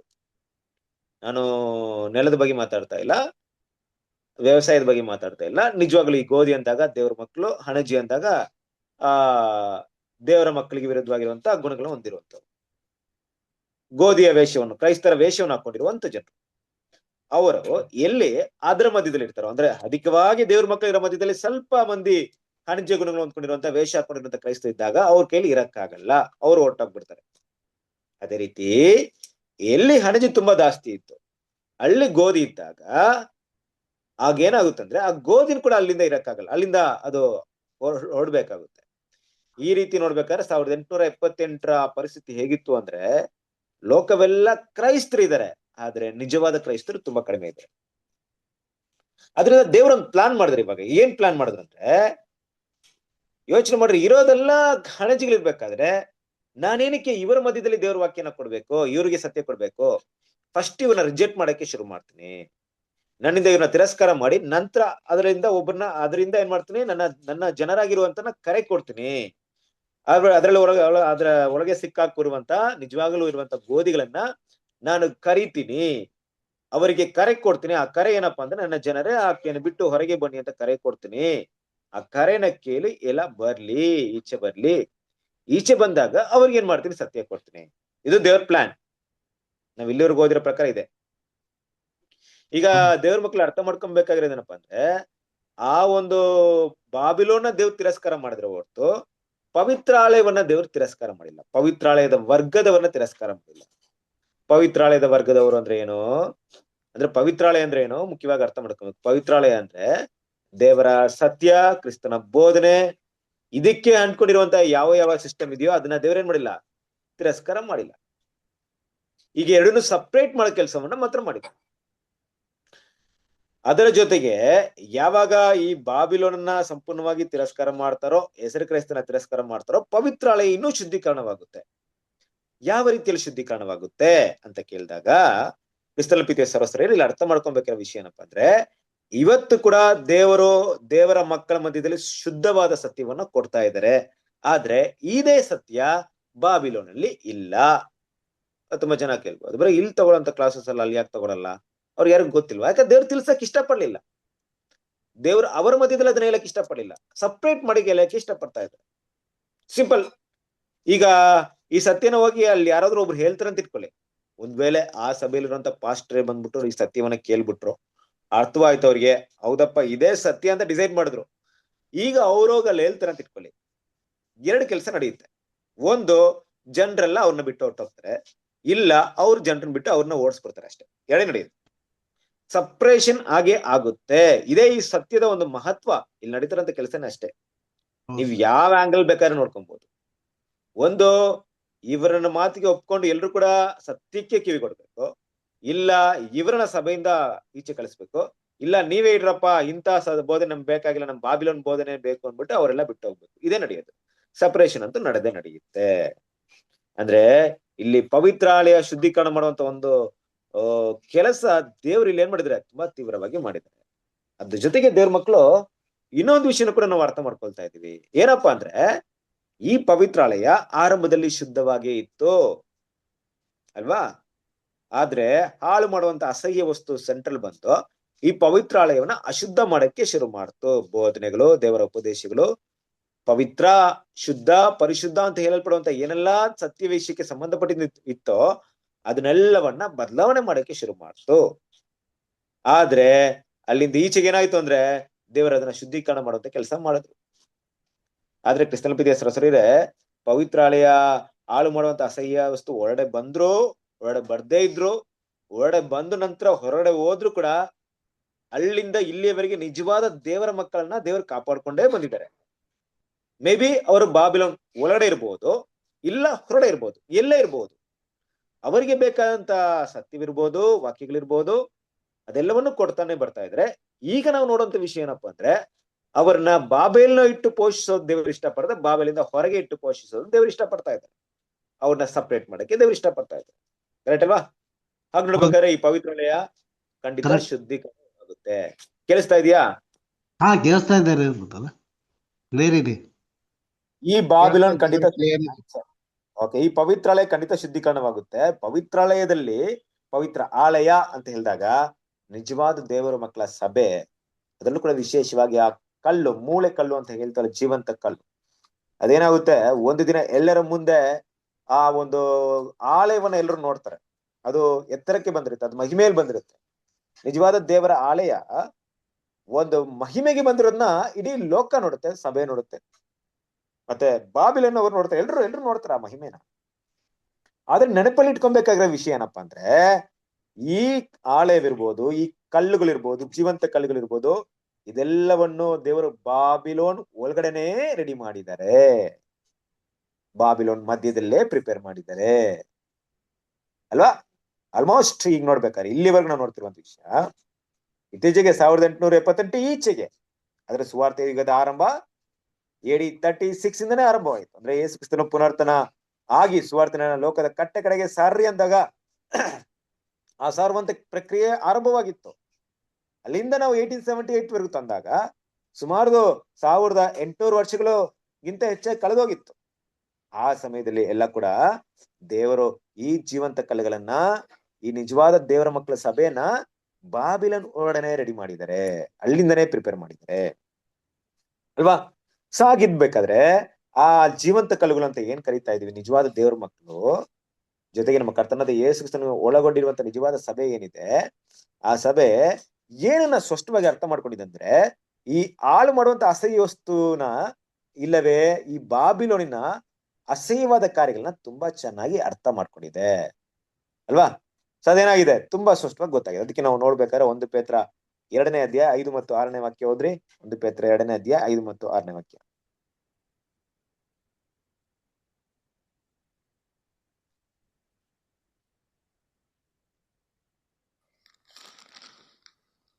ನೀವು ಸಹ ಜೀವವುಳ್ಳ ಕಲ್ಲುಗಳಾಗಿದ್ದು ಆತ್ಮ ಸಂಬಂಧವಾದ ಮಂದಿರವಾಗಲಿಕ್ಕೆ ಕಟ್ಟಲ್ಪಡುತ್ತಾ ಇದ್ದೀರಿ ಮತ್ತು ಯೇಸು ಕ್ರಿಸ್ತನ ಮೂಲಕ ದೇವರಿಗೆ ಸಮರ್ಪಕವಾದ ಆತ್ಮೀಯ ಯಜ್ಞಗಳನ್ನು ಸಮರ್ಪಿಸುವುದಕ್ಕೆ ಪವಿತ್ರ ಯಾಜಕ ವರ್ಗದವರಾಗಿದ್ದೀರಿ. ಅಲ್ವರಾ? ನೋಡ್ರಿ ಕ್ರಿಸ್ತಲ್ ಪ್ರೀತಿಯ ಇದೆ, ಈ ಮಾತು ಅಪೊಸ್ತಲ ಪೇತ್ರನು ಹೇಳಿದಂತ ಮಾತು, ನೀವು ಕೂಡ ಅಂತ ಹೇಳಿದಾಗ ಹಾಗೆ ಹೇಳಿದಂತ ಮಾತು. ಜೀವಂತ ಕಲ್ಲುಗಳಾಗಿ ನೀವು ಕಟ್ಟಲ್ಪಡ್ತಾ ಇದ್ದೀರಿ, ಜೀವಂತ ಕಲ್ಲುಗಳನ್ನ ನಿಮ್ಮನ್ನ ಪ್ರಿಪೇರ್ ಮಾಡ್ತಾ ಇದ್ದೀರಿ ಅಂತ ಹೇಳಿದಂತ ಮಾತು. ಆ ಪ್ರಿಪರೇಷನ್ ಟೈಮ್ 2000 ವರ್ಷಗಳು, ಅಂದ್ರೆ ಸುವಾರ್ಥ ಯುಗ ಅಂತ ತಗೊಳ್ರಿ. ಇಷ್ಟರಲ್ಲಾಗಲೇ ಎಷ್ಟು ಕಲ್ಲುಗಳು ಪ್ರಿಪೇರ್ ಆಗಿರ್ಬೇಕು. ಅದರಲ್ಲಿ ಆಲ್ಮೋಸ್ಟ್ ಅಧಿಕ ಪಕ್ಷವಾದಂತ ಕಲ್ಲುಗಳು ಬಾಬಿಲೋನ್ ಒಡನೆ ಪ್ರಿಪೇರ್ ಆಗಿದೆ. ಅಂದ್ರೆ ಬಾಬಿಲೋನ್ ನೋಡಂದ್ರೆ ನಾನು ಯಾವ ಅರ್ಥದಲ್ಲಿ ಹೇಳ್ತಾ ಇದ್ದೀನಿ ಅಂದ್ರೆ, ಬಾಬಿಲೋನ್ ಬೋಧನೆಗಳ ಇಟ್ಕೊಂಡು ದೇವ್ರು ಪ್ರಿಪೇರ್ ಮಾಡಿಲ್ಲ. ಬಾಬಿಲೋನ್ ಹೇಳಿದಂತ ಸುಳ್ಳು ಬೋಧನೆಗಳನ್ನೋ ಆ ಒಂದು ಅವರ ಆಚಾರ ವಿಚಾರ ಇಟ್ಕೊಂಡು ದೇವ್ರು ಅದನ್ನ ಪ್ರಿಪೇರ್ ಮಾಡಿಲ್ಲ. ಬದಲಾಗಿ ಎಲ್ಲಿ ನಿಜವಾಗ್ಲೂ ದೇವ್ರ ಮಕ್ಕಳಿದ್ರು ಅವ್ರು ಹೊರಡೆ ಇರ್ಬೇಕಾದ್ರು ಕೂಡ ಬಾಬಿಲೋನ್ನ ಹಾಗೆ ಮಾಡ್ತಾ ಇದ್ರು, ದ್ವೇಷ ಮಾಡ್ತಾ ಇದ್ರು. ಅದರ ಬೋಧನೆಗಳಿಗೆ ಕಿವಿ ಕೊಡ್ತಾ ಇಲ್ಲ. ತಮ್ಮನ್ನ ಸಪ್ರೇಟ್ ಮಾಡ್ಕೊಂಡು ತಮ್ಮನ್ನ ಪರಿಶುದ್ಧರ ಕಾಪಾಡ್ಕೊಂಡೇ ಬಂದಿದ್ದಾರೆ ಸಭೆ ಪೂರ್ತಿ. ಇದನ್ನ ನಾವು 7 ಸಭೆಗಳ ಕಾಲದಲ್ಲಿ ನೋಡ್ಬೋದು ಅಲ್ವಾ? ಇದಕ್ಕಿಂತ ಮೊದಲು ಕೂಡ ನಾವು ನೋಡಿದೀವಿ. 1260 ದಿನಗಳವರೆಗೆ ಪೋಷಿಸೋದಿಕ್ಕೆ ಏನಾಯ್ತು, ಸಭೆ ಅಡವಿಗೆ ಹೊರಟೋಯ್ತು ಅಂತ ವಿಷಯವನ್ನು ಕೂಡ ನಾವು ನೋಡಿದ್ವಿ. ಈ ರೀತಿಯಾಗಿ ದೇವರು ಸಭೆನ ಹೆಂಗ್ ಪ್ರಿಪೇರ್ ಮಾಡ್ಕೊಂಡ್ ಬಂದ್ರು, ಮತ್ತೆ ಇವರ ಅಸಹ್ಯ ವಸ್ತುಗಳು, ಇವರು ಪವಿತ್ರಾಲಯನ ಹಾಳು ಮಾಡುವಂತ ಕೆಲಸ ಯಾವ ರೀತಿ ಮಾಡಿದ್ರು ಅನ್ನೋ ವಿಷಯವನ್ನ ಹಂತ ಹಂತದಲ್ಲಿ ಸಭೆ ಕಾಲದಲ್ಲಿ ಇರುವಂತ ಹಲವಾರು ಜನರು ನೋಡಿದ್ದಾರೆ. ಆದ್ರೆ ಅದನ್ನ ತುಂಬಾ ತುಂಬಾ ಕ್ಲಿಯರ್ ಆಗಿ ನೋಡ್ತಾರೆ ಯಾರು, ತುಂಬಾ ಸ್ಪಷ್ಟವಾಗಿ ನೋಡ್ತಾರೆ ಯಾರು ಅಂದ್ರೆ, ಯಾರು ನೋಡ್ತಾ ಇದಾರೆ ಅಂತ ಹೇಳಕ್ಕಿಂತ ಹೆಚ್ಚಾಗಿ ಯಾರಿಗೆ ದೇವ್ರು ತೋರ್ಸ್ಕೊಡ್ಬೇಕಂತ ಇಷ್ಟಪಟ್ಟಿದ್ದಾರೆ ಅಂತ ಅರ್ಥ ಮಾಡ್ಕೊಬೇಕು. ಯಾರಿಗೆ ಈ ಬಾಬಿಲೋನ್ ಅಸಹ್ಯದ ಬಗ್ಗೆ ತುಂಬಾ ಚೆನ್ನಾಗಿ ತಿಳಿದಿರ್ಬೇಕಂತ ಯಾರಿಗೆ ಇಷ್ಟಪಡ್ತಿದ್ದಾರೆ ಅಂದ್ರೆ, ಈ ಕೊನೆ ಕಾಲದ ಸಭೆ. ಯಾರು ಕೊನೆ ಕಾಲದ ಸಭೆ? ಯಾರು? ನಾವೇ. ಗುಡ್. ನಮಗೆ ಈ ಬಾಬಿಲೋನ್ ಹೆಂಗಿದೆ, ಏನ್ ಮಾಡ್ತು ನೋಡ್ರಿ, ಹೇಗ್ ಬೀಳ್ತೆ, ಹೆಂಗ್ ಅಸಹ್ಯ ಕೆಲಸಗಳು ಮಾಡಿದೆ ನೋಡ್ರಿ, ಯಾಕೆ ನಾನು ಅದ್ ರಿಜೆಕ್ಟ್ ಮಾಡ್ತಿದ್ದೀನಿ ಗೊತ್ತಾ ಅಂತ ಎಲ್ಲ ವಿಷಯವನ್ನ ಯಾರಿಗೆ ತಿಳಿಸ್ಕೊಡಕ್ ಇಷ್ಟಪಡ್ತಿದಾರೆ ಅಂದ್ರೆ, ದೇವ್ರ ಮಕ್ಕಳಾದ ಈ ಅಂತ್ಯ ಕಾಲದ ಸಭೆಗೆ ತಿಳಿಸ್ಕೊಡ್ತಾ ಇದ್ದಾರೆ.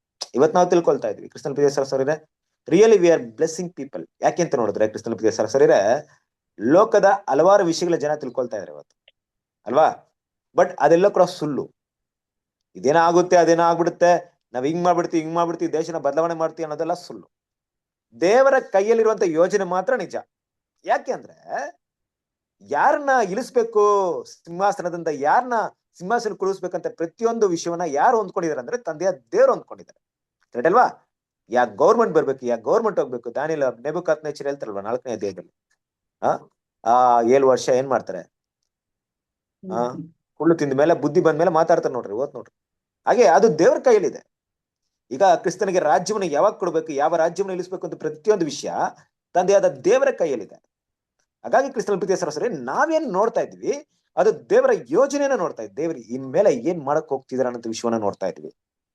ಆದ್ರಿಂದ ನಮ್ಮ ಮುಂದೆ ಇರುವಂತ ಸ್ಪಷ್ಟತೆ ಏನಪ್ಪಾ ಅಂದ್ರೆ, ಒಂದ್ ಕಡೆ ಸಭೆಯ ಒಂದು ಏಳಿಗೆ ಬಗ್ಗೆ ನಾವು ಓದೋದಾಗಿರ್ಬೋದು, ಇಸ್ರೇಲಿನ ಪುನಃಸ್ಥಾಪನೆಯ ವಿಷಯಗಳನ್ನ ಓದೋದಾಗಿರ್ಬೋದು, ಮುಂದೆ ಬರುವಂತ ಲೋಕದ ಬೀಳುವಿಕೆಯ, ಲೋಕದ ಯುದ್ಧಗಳ ಕುರಿತು ಓದೋದಾಗಿರ್ಬೋದು, ಇದೆಲ್ಲಕ್ಕಿಂತ ಇನ್ನೂ ಮುಖ್ಯವಾದಂತ ಒಂದು ಭಾಗ ಏನಪ್ಪಾ ಅಂದ್ರೆ, ಬಾಬಿಲೋನಿನ ಬೀಳುವಿಕೆಯ ವಿಷಯಗಳು ಕೂಡ ನಮ್ಮ ಮುಂದೆ ಇವತ್ತು ಬಂದು ನಿಂತ್ಕೊಂಡಿದೆ.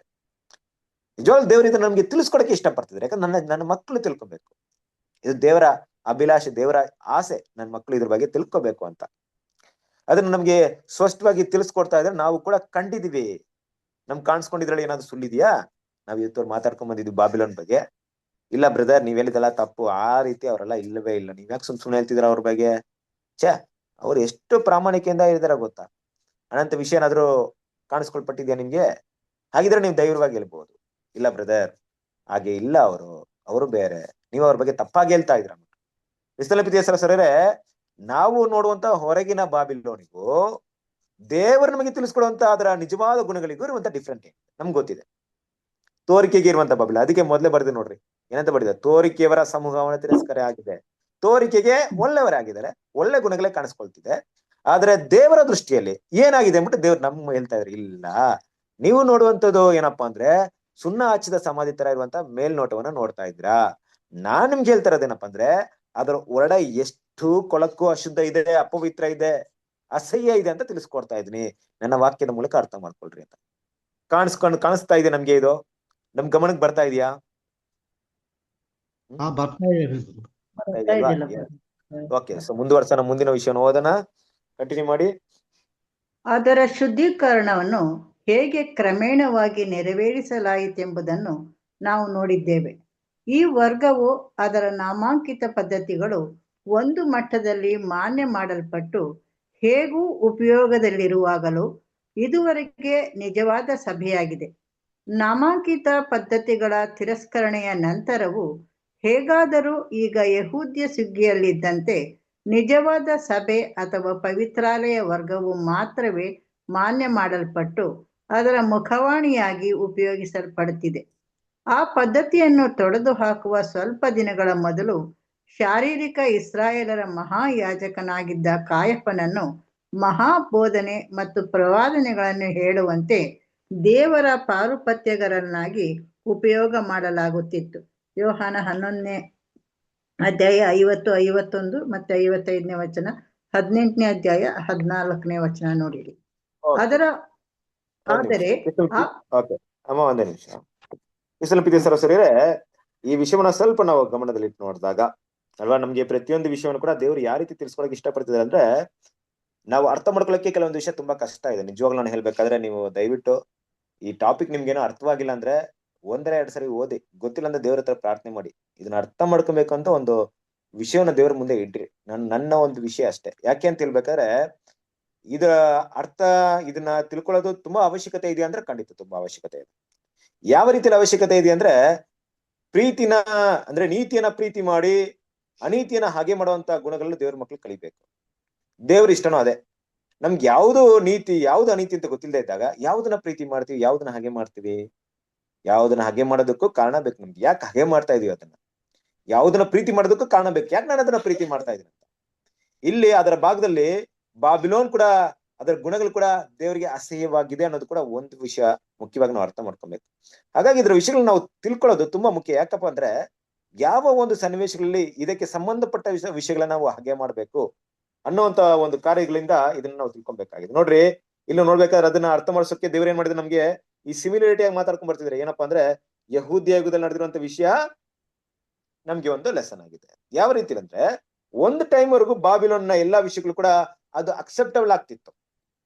ದೇವರು ಅದನ್ನ ಆ ರೀತಿ ನೋಡ್ಲಿಲ್ಲ, ರಿಜೆಕ್ಟ್ ಮಾಡ್ತಾ ಇರ್ಲಿಲ್ಲ, ದ್ವೇಷ ಮಾಡ್ತಾ ಇರ್ಲಿಲ್ಲ, ನೋಡ್ತಾ ಇದ್ರು ಒಂದು ಒಂದು ಒಂದು ಕಾಲದವರೆಗೂ ಅಲ್ವಾ. ದೇವರ ದೃಷ್ಟಿಯಲ್ಲಿ ಅದು ಬೇರೆ ರೀತಿಯಲ್ಲೇ ಇತ್ತು. ಅದರ ಗುಣಗಳ ಅಸಹ್ಯವಾಗಿ ಕಾಣಿಸ್ಕೊಳ್ಪಟ್ರು ದೇವರು ಅದಕ್ಕೆ ಯಾವ್ದೇ ರೀತಿ ಜಜ್ಮೆಂಟ್ ನ ಪಾಸ್ ಮಾಡಿರ್ಲಿಲ್ಲ. ಅದನ್ನ ಯಾವ ರೀತಿ ನೋಡ್ಬೋದು ಅಂದ್ರೆ, ಕ್ರಿಸ್ತನ ಪ್ರೀತಿಯ ಸರಸರೇ ನೋಡ್ರಿ, ಇದನ್ನ ಯಹೂದ್ಯರ ಸುಗ್ಗಿಯ ಕಾಲಕ್ಕೆ ಏನ್ ಮಾಡೋಣ, ನಾವು ಕಂಪೇರ್ ಮಾಡಿ ನೋಡೋಣ.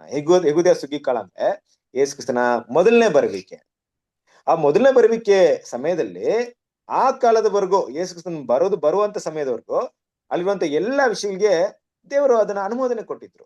ಇಲ್ಲಿ ನೋಡ್ರಿ, ಈಗ ಕಾಯಪ್ಪ ಹೇಳ್ತಾರೆ, ಕಾಯಪ್ಪ ಒಂದು ಬೋಧನೆ ಮಾಡ್ತಾರೆ. ಏನ್ ಬೋಧನೆ ಮಾಡ್ತಾರೆ ನೋಡ್ರಿ, ನಾವೆಲ್ರೂ ಸಾಯಕ್ಕಿಂತ ಎಲ್ರು ಇದಾಗೋದಕ್ಕಿಂತ ಎಲ್ರು ಬಂದು ಒಂದ್ ವ್ಯಕ್ತಿ ಸಾಯೋದು ಬೆಟರ್ ಅಲ್ವಾ. ನೋಡ್ರಿ, ನೀವು ಓದ್ಬಿಡ್ರಿ ಯೋಹಾನ ಸುವಾರ್ತೆ 11ನೇ ಅಧ್ಯಾಯ 50 ಮತ್ತು 51ನೇ ವಾಕ್ಯ. ಒಬ್ಬ ಮನುಷ್ಯನು ಜನರಿಗೋಸ್ಕರ ಸಾಯುವುದು ನಿಮಗೆ ಹಿತವೆಂದು ನೀವು ಆಲೋಚಿಸುವುದೂ ಇಲ್ಲ ಎಂಬುದಾಗಿ ಹೇಳಿದನು. ಇದನ್ನು ಅವನು ತನ್ನಷ್ಟಕ್ಕೆ ತಾನೇ ಹೇಳಲಿಲ್ಲ, ಆದರೆ ತಾನು ಆ ವರ್ಷದ ಮಹಾಯಾಜಕನಾಗಿದ್ದು ಇದರಿಂದ ದೇವ ಪ್ರೇರಣೆಯಿಂದ ಮಾತಾಡಿ ಯೇಸು ಆ ಜನಕ್ಕೋಸ್ಕರವೇ ಸಾಯುವುದಕ್ಕಿದ್ದಾನೆಂದು ಹೇಳಿದ್ದನು. ಯೇಸು ಆ ಜನಕ್ಕೋಸ್ಕರವೇ ಮಾತ್ರವಲ್ಲದೆ ಚದರಿರುವ ದೇವರ ಮಕ್ಕಳನ್ನು ಒಟ್ಟುಗೂಡಿಸುವುದಕ್ಕೆ ಸಹ ಸಾಯುವುದಕ್ಕಿದ್ದನು. ಓಕೆ, 51 ಓದಿದ್ರಾ? 55 ಓದಿ. 55. ಆಗ ಯಹೂದ್ಯರ ಪಸ್ಕ ಹಬ್ಬ ಹತ್ತಿರವಾಗಿರಲಾಗಿ ಬಹುಜನರು ತಮ್ಮನ್ನು ಶುದ್ಧಿ ಮಾಡಿಕೊಳ್ಳುವುದಕ್ಕಾಗಿ ಹಬ್ಬಕ್ಕಿಂತ ಮುಂಚೆ ಹಳ್ಳಿಗಳಿಂದ ಯೆರೂಸಲೇಮಿಗೆ ಬಂದರು. ಓಕೆ, 18ನೇ ಅಧ್ಯಾಯ 14ನೇ ವಾಕ್ಯ ಹೋದ್ರಿ. ಯೋಹಾನ ಸುವಾರ್ತೆ 18:14.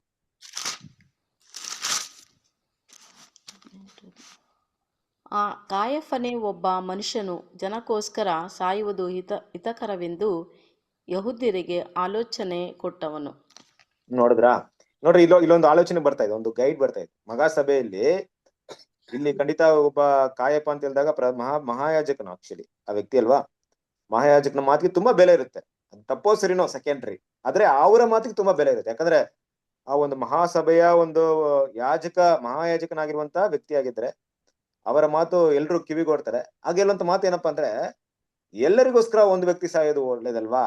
ನೀವೇನಾದ್ರೂ ಆ ವ್ಯಕ್ತಿನ ಸಾಯಿಸ್ತಾ ಬಿಟ್ಬಿಟ್ರೆ ಆ ವ್ಯಕ್ತಿ ಎಲ್ರೂ ಕೆಡ್ಸಾಕ್ತಾನೆ. ಆದ್ರೆ ಆ ವ್ಯಕ್ತಿ ಅಂದ್ರೆ ಕಾಯಪ್ಪನ ಬಾಯಿಂದ ಬಂದಂತ ಮಾತು ಹೇಗಿತ್ತಂದ್ರೆ, ಒಂದು ರ್ಯಾನ್ಸಮ್ ಸತ್ಯವನ್ನ ಇಲ್ಲಿ ಹೇಳ್ಕೊಡ್ತಾ ಇತ್ತು. ಹೌದಪ್ಪ, ಇಡೀ ಲೋಕಕ್ಕೋಸ್ಕರ ಒಬ್ರು ಸಾಯ್ಬೇಕು ಇದು ಅಂತ. ನೋಡ್ರಿ, ಅದು ಪ್ರವಾದನೆ ಪ್ರಕಾರ, ದೇವರ ಒಂದು ವಿಷಯಗಳ ಪ್ರಕಾರ ಕರೆಕ್ಟ್ ನೆರವೇರ್ತು ಅಲ್ವಾ? ಅಂದ್ರೆ ದೇವ್ರ ಏನ್ ಮಾಡಿದಾರೆ, ಇವ್ರನ್ನೆಲ್ಲ ಅವತ್ತು ಇಟ್ಟಿದ್ದಾರೆ. ಇವರ ಬಾಯಲ್ಲಿ ಬರುವಂತ ವಿಷಯಗಳೆಲ್ಲ ದೇವರ ಒಂದು ಯೋಜನೆಗಳ ಪ್ರಕಾರ ನಡೀತಾ ಇದೆ. ದೇವರ ವಿಷಯಕ್ಕೆ ಅಪೋಸಿಟ್ ಆಗಿ ನಡೀತಾ ಇಲ್ಲ. ದೇವರ ಉದ್ದೇಶ ಕೂಡ ಅಷ್ಟೇ, ಎಲ್ರಿಗೋಸ್ಕರ ಒಬ್ರು ಪ್ರಾಣ ಕೊಡ್ಬೇಕನ್ಬಿಟ್ಟು.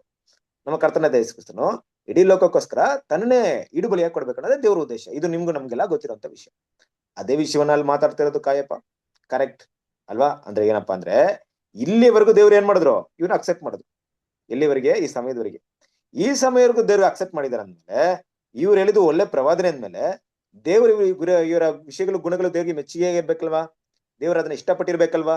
ಆದ್ರೆ ಅನಂತರ ಏನಾಯ್ತು? ದೇವ್ರು ಇವ್ರನ್ನ ಮೆಚ್ಚಿದ್ರಾ, ಇಷ್ಟಪಟ್ರಾ? ನೋಡ್ರಿ, ಕಂಟಿನ್ಯೂ ಮಾಡ್ರಿ ಪಾಠನ. ಆದರೆ ಆ ಬಗ್ಗೆ ನಮಗೆ ಪವಿತ್ರ ಗ್ರಂಥದಲ್ಲಿ ದೇವರು ಎಂದಾದರೂ ಸಭಾದೇಶವನ್ನು ತೊಲಗಿಸಿದ ನಂತರ ಅದರ ಆಳ್ವಿಕೆ ಮಾಡುವವರನ್ನು ಉಪಯೋಗಿಸಿದನು, ಇಲ್ಲವೇ ಅವರನ್ನು ಮಾನ್ಯ ಮಾಡಿದನು ಎಂಬುದಕ್ಕೆ ಯಾವುದೇ ಮಾಹಿತಿ ಇರುವುದಿಲ್ಲ. ಬಾಬೇಲಿನ ಬಗ್ಗೆಯೂ ಇದೇ ಪಾಠವನ್ನು ಇಲ್ಲಿ ಮಾನ್ಯ ಮಾಡಬೇಕು. ಆಕೆಯನ್ನು ಕರ್ತನ ಬಾಯಿಂದ ಕಾರಿ ಬಿಡಲಾಯಿತು. ಆಕೆಯಲ್ಲಿ ವಧುವರರ ಸ್ವರ ಕೇಳಿ ಬರುವುದೇ ಇಲ್ಲ. ಪ್ರಕಟಣೆ 18:23. ನೋಡಿದ್ರಾ?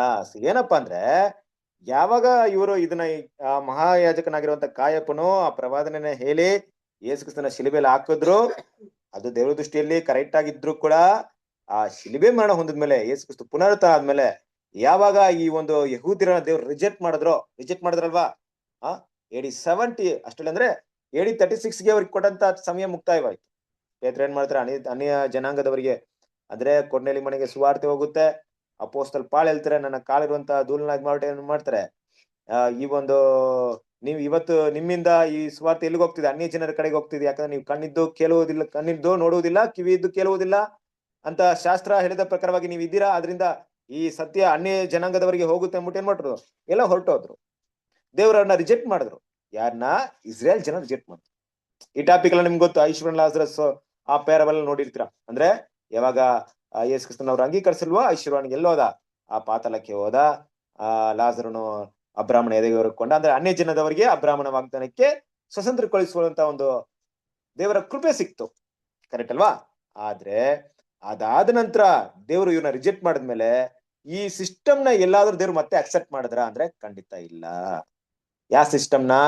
ಈ ಸದುಸೇಯರು, ಪರಿಸೇಯರು, ಮಹಾಯಾಜಕರು ಈ ಸಿಸ್ಟಮ್ನ ದೇವ್ರು ಕಂಪ್ಲೀಟ್ ಆಗಿ ರಿಜೆಕ್ಟ್ ಮಾಡಿದ್ರು. ಮತ್ತೆ ಅವ್ರನ್ನ ದೇವ್ರು ಅಕ್ಸೆಪ್ಟ್ ಮಾಡ್ಲೇ ಇಲ್ಲ ಅಲ್ವಾ? ದೇವ್ರು ಅವ್ರನ್ನ ಇಷ್ಟಪಡ್ಲೇ ಇಲ್ಲ. ಅವರಿಂದ ಯಾವುದೇ ಒಂದು ಒಳ್ಳೆ ವಿಷಯ ನಡೀಲೇ ಇಲ್ಲ. ದೇವರ ಯೋಜನೆ ಅವರ ಮೂಲಕ ದೇವ್ರ ಕಾರ್ಯಗತಗೊಳಿಸ್ಲೇ ಇಲ್ಲ.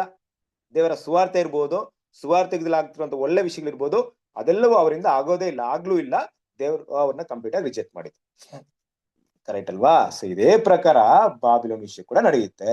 ಏನಪ್ಪಾ ಅಂದ್ರೆ 1878 ಆದ್ಮೇಲೆ ದೇವ್ರು ಅವ್ರನ್ನ ರಿಜೆಕ್ಟ್ ಮಾಡಿದ್ರು ಅಂದ್ಮೇಲೆ ಮತ್ತೆ ಅವ್ರ ಮೂಲಕ ಒಂದು ಒಳ್ಳೆ ವಿಷಯ ನಡೆಯುತ್ತಾ ಅಂದ್ರೆ ಖಂಡಿತ ನಡೆಯಲ್ಲ. ಅದನ್ನೇ ಪ್ರಕಟಣೆ 18:23 ಹೇಳ್ತಾರದು. ಹೋದ್ರಿ ಪ್ರಕಟಣೆ 18:23.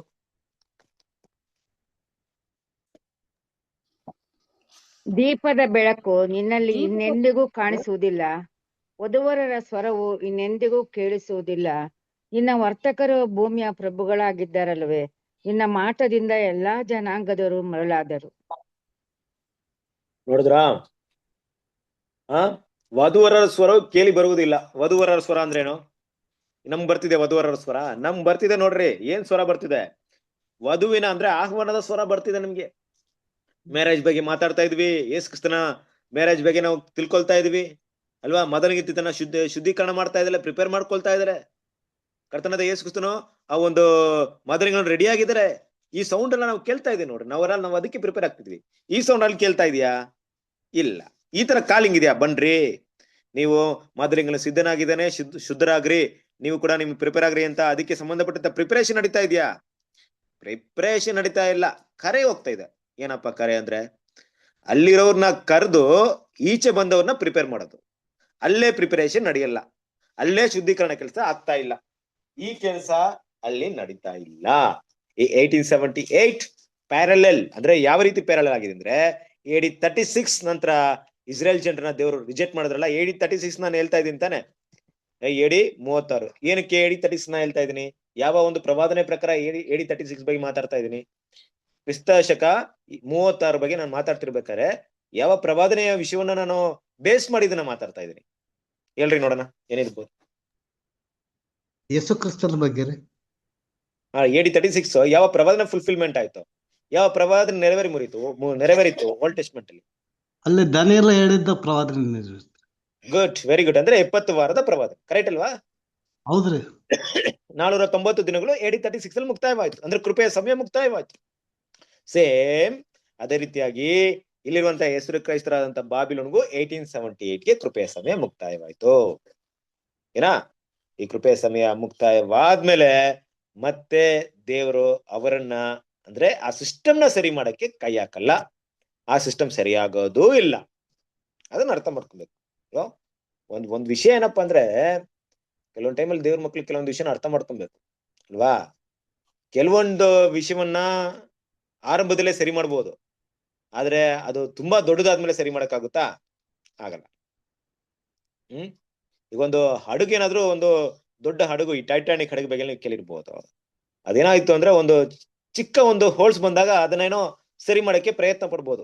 ಇಲ್ಲೇ ಇರೋಣ, ಹಡಗಲೇ ಇರೋಣ, ಸರಿ ಮಾಡ್ಬಿಡೋಣ, ನಾವು ಹೋಗ್ತೀವಿ, ಸೇಫ್ ಆಗಿರ್ತೀವಿ, ಎದುರ್ಕೊಂಡ್ಬಿಡ್ರಿ, ಧೈರ್ಯವಾಗಿರ್ರಿ, ಒಂದು ಚಿಕ್ಕದಾಗಿ ಏನೋ ಒಂದು ಡ್ಯಾಮೇಜ್ ಆಗಿದೆ, ಸರಿ ಮಾಡೋಣ ಅಂತ. ಆ ಡ್ಯಾಮೇಜ್ ದೊಡ್ಡದಾಗಿ ನೀರೆಲ್ಲ ಒಳಗೆ ಬಂದ್ಮೇಲೆ ಏನ್ ಮಾಡ್ಬೇಕು?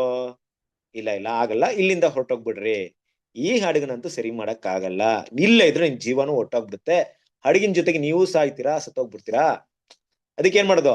ಈ ಸೇಫ್ ಬೋಟ್, ಇಂಥ ಬೋಟ್, ಎಸ್ಕೇಪ್ ಬೋಟ್ನೆಲ್ಲ ಇಟ್ಕೊಂಡು ಅಲ್ಲಿಂದ ತಪ್ಸ್ಕೊಬೇಕಾಗುತ್ತೆ ಅಲ್ವಾ? ಆ ರೀತಿ ಈಗ ಬಾಬಿಲೋನ ಪರಿಸ್ಥಿತಿ ಏನಪ್ಪಾ ಅಂದ್ರೆ, ಮುಳುಗುವ ಒಂದು ಕಂಡೀಷನ್ ಬಂದ್ ನಿಂತ್ಕೊಂಡಿದೆ ಅಲ್ವಾ? ಯಾಕೆ ಕ್ಷಣದಲ್ಲಿ ಮುಳುಗುತ್ತೆ?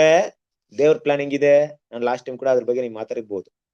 ದೇವ್ರ ಪ್ಲಾನ್ ಹೆಂಗಿದೆ ಗೊತ್ತಾ? ಬಾಬಿಲೋನ್ ಮುಳುಗ್ಸೋದು, ಕೊನೆ ಗೋಧಿ ಅಂಗ ಅಲ್ಲಿದ್ರು ಕೂಡ ಮುಳುಗಲ್ಲ ಆ ಬೋಟ್, ಆ ಒಂದು ಶಿಪ್. ಅಂದ್ರೆ ಬಾಬಿಲೋನ್ ಅನ್ನೋಂತ ಒಂದು ಇದು ದೊಡ್ಡ ಒಂದು ನಾವೇ ಮುಳುಗಲ್ಲ. ಅದರಲ್ಲಿ ಇರುವಂತ ಕೊನೆ ಗೋಧಿನ ಈಚೆ ಕರಿಬೇಕು. ಅದು ಬಂದ್ಮೇಲೆ ಕಂಪ್ಲೀಟ್ ಆಗಿ ದೇವ್ರು ಬಿಟ್ಬಿಡ್ತಾರೆ ಅವ್ರಿಗೆ. ಅಂದ್ರೆ ಇವಾಗ ಏನ್ ವೇಟಿಂಗ್ ದೇವ್ರು? ಮತ್ತೆ ದೇವ್ರ ವೇಟಿಂಗ್ ಕೆಲಸ ಏನ್ ನಡ್ತಾ ಇದೆ ಅಂದ್ರೆ, ನಿಜವಾಗ್ಲೂ ಗೋಧಿಗಳು ಏನಿದಾರೆ ಅಲ್ಲಿ ಇದಾರೆ, ಅವ್ರನ್ನ ಕರಿಬೇಕು. ಕರೆಕ್ಟ್ ಅಲ್ವಾ? ನೋಡ್ರಿ, ನೀವು ನಾವೆಲ್ಲ ಎಷ್ಟು ವರ್ಷ ಆಯ್ತು ಬಂದು? ಇಲ್ಲಿ ಒಂದು 5 ವರ್ಷ ಇರ್ಬೋದು, 6 ವರ್ಷ ಇರ್ಬೋದು. ಆದ್ರೆ ಈ ಸ್ವಾರ್ಥ ಬಂದಿದ್ದು 5 ವರ್ಷ 6 ವರ್ಷ. 1878 ಇದೆ, ನಾವಿರೋದೆಲ್ಲಿದೆ? ಅಂದ್ರೆ ನಾವ್ ಹುಟ್ಟೇ ಇರ್ಬೋದು, ಹಾಗಂತ ನಾವ್ ಯಾರೋ ಈಗ ತನ ಒಂದ್ 5-6 ವರ್ಷ ಮುಂದೆ ಹುಟ್ಲಿಲ್ಲ. ನಾವು ಇನ್ನ 10 ವರ್ಷ ಹಿಂದೆನೆ ನಮ್ಗೆ ಸತ್ಯ ಸಿಕ್ಕಿರ್ಬೋದು, ಇನ್ನ 20 ವರ್ಷ ಮೊದಲು ಸತ್ಯ ಸಿಕ್ಕಿರ್ಬೋದು. ಯಾಕಂದ್ರೆ ನಮ್ಮಲ್ಲಿ ಕೆಲವರು 40 ವಯಸ್ಸು 50 ವಯಸ್ಸು ಮೇಲ್ಪಟ್ಟವರಾಗಿದ್ದೀವಿ. ಅಂದ್ರೆ ನಾವು 15-16 ವಯಸ್ಸಿಗೆ ಮೆಚೂರ್ ಆಗಿರ್ತೀವಿ. ಅಂದ್ರೆ ಸ್ವಲ್ಪ ಬುದ್ಧಿವಂತಿಕೆ ಇರುತ್ತೆ, ಸತ್ಯ ತಿಳ್ಕೊಳ್ಳೋಂತ ನಾಲೆಜ್ ಇರುತ್ತೆ. ಒಂದ್ 20 ವಯಸ್ಸಲ್ಲಿ ಕರೆ ಕೊಟ್ಟಿದ್ರು ಕೂಡ ನಾವು ಯೌವನಸ್ಥದಲ್ಲಿ ಬಂದಿರ್ಬೋದು. ಕೊಡ್ಲಿಲ್ವಲ್ಲ ದೇವ್ರು ನಮ್ಗೆ ಅಲ್ವಾ? ಸೊ ದೇವ್ರು ಯಾವಾಗ ಕೊಟ್ರು ಅವದೇ ನಮ್ ಟೈಮ್. ನಾವು ಕೊಡದೇ ಇರುವಂತ ಸಮಯಗಳ ಬಗ್ಗೆ ಚಿಂತೆ ಮಾಡೋ ಅವಶ್ಯಕತೆ ಇಲ್ಲ. ನಮ್ಗೆ ಯಾವಾಗ ಕೊಟ್ರೋ ಅಲ್ಲಿಂದ ದೇವರಿಗೆ ಎಷ್ಟು ನಂಬಿಕಸ್ಥರಾಗಿ ನಡೀತೀವಿ, ಎಷ್ಟು ದೇವ್ರು ಕೊಟ್ಟಂತ ಸತ್ಯಲ್ಲಿ ನಾವು ನಂಬಿಕಸ್ಥರಾಗಿರ್ತೀವಿ. ಅಲ್ಪವಾದದ್ರಲ್ಲಿ ನಮ್ಗೆ ಕೊಟ್ಟಂತ ಅಲ್ಪ ಸಮಯ ಇದೆ, ಎಲ್ಲ ಕೂಡ ಅಲ್ಪ ಇದೆ ಅಂತ ತಿಳ್ಕೊಳ್ಳಿ. ಅಲ್ಪವಾದಲ್ಲಿ ಯಾರು ನಂಬಿಕಸ್ಥನ ತೋರಿಸ್ತಾರೋ ಅವ್ರಿಗೆ ದೇವ್ರು ದೊಡ್ಡ ವಿಷಯ ನಂಬಿಕಸ್ಥರಾಗಿರ್ತಾರೆ. ಅದು ಸಿಂಪಲ್, ನಾವು ಅರ್ಥ ಮಾಡ್ಕೊಬೇಕಾಗಿರೋದು. ಸೊ ನಾವ್ ಈ ರೀತಿ ಪ್ರಶ್ನೆ ಮಾಡಂಗಿಲ್ಲ, ಯಾಕೆ ನನಗೆ 10-20 ವರ್ಷ ಹಿಂದೆ ನಾನು ಸತ್ಯ ಸಿಗ್ಲಿಲ್ಲ. ಸೊ ಅದೇ ರೀತಿ ಇನ್ನು ಕೆಲವರು ಅಲ್ಲಿ ಇರ್ಬೋದು, ಅವ್ರಿಗೆ ಈಗಲೂ ಸತ್ಯ ಸಿಗದೆ, ಈ ವರ್ಷ ಸಿಗ್ಬೋದು, ಮುಂದಿನ ವರ್ಷ ಸಿಗ್ಬೋದು, ಯಾವಾಗ ದೇವ್ರು ಕರೀತಾರೆ ಅಂತ ಗೊತ್ತಿಲ್ಲ.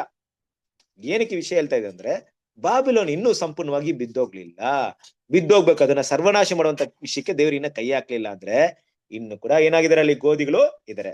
ಆದ್ರೆ ದೇವ್ರೇನ್ ಮಾಡಿಲ್ಲ ಅಂದ್ರೆ, ಅವ್ರನ್ನ ಅಲ್ಲೇ ಇಟ್ಟು ಸಿದ್ಧತೆ ಮಾಡೋದನ್ನ ಇಷ್ಟಪಡಲ್ಲ, ಅವ್ರನ್ನ ಈಚೆ ಕರಿಬೇಕಷ್ಟೇ ದೇವ್ರ ಪ್ಲಾನ್. ಮೊದ್ಲು ಬನ್ರಿ, ಆಮೇಲೆ ನಿಮ್ಗೆ ಹೇಳ್ಕೊಡ್ತೀನಿ. So come out from Babylon. ಬಂದ್ರೆ ಮಾತ್ರ ನಿಮ್ಗೆ ಏನ್ ಕೆಲ್ಸುತ್ತೆ? ವಧುವರರ ಸ್ವರ ಕೆಲ್ಸುತ್ತೆ. ಅಲ್ಲಿರೋರ್ಗು ನಿಮ್ಗೆ ಏನು ಕೆಲ್ಸಲ್ಲ. ಅದಕ್ಕೆ ಹೇಳ್ಬಿಟ್ರು, ದೇವ್ರ ಕರ್ತನ ಹತ್ರ ಬಾಯಿಂದ ಏನ್ ಮಾಡಿದ್ದಾರೆ? ಕಾರಿ ಬಿಟ್ಟಿದ್ದಾರೆ. ಹೇಗೆ ಈ ಕಾಯಪ್ಪ ಅನ್ನುವಂತ ಒಂದು ಸದುಸೇರ ಪರಿಸೇರ ಮಹಾಯಾಜಕರ ಒಂದು ವರ್ಗ ಇತ್ತು, ಅದು ಯೇಸು ಕ್ರಿಸ್ತನ ಪುನರ್ತನ ಆದ್ಮೇಲೆ AD 36 ಆದ್ಮೇಲೆ ಸಂಪೂರ್ಣವಾಗಿ ರಿಜೆಕ್ಟ್ ಮಾಡಿದ್ರು ಅಲ್ವಾ? ಈ AD 70 ಟೈಟಸ್ ಕಿಂಗ್ ಬಂದು ಯೆರೂಸಲೇಮ್ನ ಧ್ವಂಸ ಮಾಡ್ಬಿಟ್ಟ, ಏನು ಇಲ್ದೆ ಮಾಡ್ಬಿಟ್ರ ಆ ಒಂದು ರಾಜ. ಆಗ ಸದಸ್ಯರ ಪರಿಸರ ಯಾರು ಇರ್ಲಿಲ್ಲ, ಯಾರು ಉಳಿಲಿಲ್ಲ, ಎಲ್ರನ್ನ ಸಾಕಿದ್ದಾರೆ. ಈ ಮಹಾಯಾಜಕರು ಎಲ್ಲ ಸಿಸ್ಟಮ್ನ ಕಲಾಪ್ಸ್ ಮಾಡಿದ್ದಾರೆ. ಮೇನ್ ಹೆಡ್ ನ ಸಾಯಿಸಾಕ್ಬಿಟ್ಟಿದ್ದಾರೆ, ಯಾರು ಉಳಿಲಿಲ್ಲ. ದೇವ್ರ ರಿಜೆಕ್ಷನ್ ಒಂದು ಸೈನ್, ಅದು ಗುರುತದು. ನಾನು ಸಂಪೂರ್ಣವಾಗಿ ರಿಜೆಕ್ಟ್ ಮಾಡಿದೀನಿ, ನಿಮ್ ಕೃಪೆ ಕೊಟ್ಟೆ, ಅದ್ರ ಕೂಡ ನೀವು ಅರ್ಥ ಮಾಡ್ಕೊಳ್ಳಿಲ್ಲ. ಇನ್ನು ನನಗೆ ಏನಾಯ್ತು, ನಿಮ್ಮ ಸಮಯ ಮುಕ್ತಾಯವಾಯ್ತು. ಯೇಸು ಕ್ರಿಸ್ತನ್ ಮಾತಾಡೋ ರೀತಿಲಿ ಯೆರೂಸಲೇಮೇ ಯೆರೂಸಲೇಮೇ ಅಂತ ಮಾತಾಡ್ತಾರಲ್ಲ, ಆ ರೀತಿ ಮುಕ್ತಾಯವಾಯ್ತು. ಅದರ ಹಾಗೆ ಪ್ಯಾರಲಲ್ ತಗೊಂಡ್ರೆ 1878 ಅಲ್ಲಿ ಏನ್ ಮಾತಾಡ್ತಿದ್ರೆ ದೇವ್ರು, ಕರ್ತನ ಯೇಸು ಮಾತಾಡ್ತಿದ್ರೆ, ನಿಮ್ಗೆ ಸಮಯ ಅವಕಾಶ ಕೊಟ್ಟೆ. ಎಷ್ಟು ವರ್ಷ ಕೊಟ್ಟಿದ್ದೀನಿ? ಸುಮಾರು 1800 ವರ್ಷಗಳಿಂದ ಹೆಚ್ಚಾಗಿ ಕೊಟ್ಟಿದ್ದೀನಿ. ಆದ್ರೆ ನೀವು ಗುಣಪಡುವ ಹಾಗೆ ನೋಡಿದ್ರೆ ನೀವು ಗುಣಪಡ್ತಾ ಇಲ್ಲ. ನೀವು ವಾಸಿ ಆಗ್ತೀರಾ ಅಂದ್ರೆ ನೀವು ವಾಸಿ ಆಗ್ತಾ ಇಲ್ಲ. ಆದ್ರಿಂದ ನಾನು ನನ್ನ ಬಾಯಿಂದ ನಿಮ್ಮನ್ನ ಕಾರಿ ಬಿಡ್ತೀನಿ. ಇನ್ಮೇಲೆ ಕ್ರಿಸ್ತನಿಗೆ ಮೊದಲಿಗತಿ ಆಗುವಂತ ಒಂದು ಅವಕಾಶ ನಿಮ್ಮಲ್ಲಿ ಇರಲ್ಲ, ನಿಮ್ಮಲ್ಲಿ ಆ ಕಾರ್ಯನೂ ಸಿಗಲ್ಲ. ಯಾರು ನಿಮ್ಮನ್ನ ಬಿಟ್ಟು ಈಚೆ ಬರ್ತಾರೋ ಅವರಿಗೆ ಮಾತ್ರ ಆ ಕಾರ್ಯನ ಕೊಡ್ತೀನಿ ಅಂತ ಏನ್ ಮಾಡ್ತಾರ, ಮಾತಾಡ್ತೀರಾ. ಕಂಟಿನ್ಯೂ ಮಾಡೋಣ.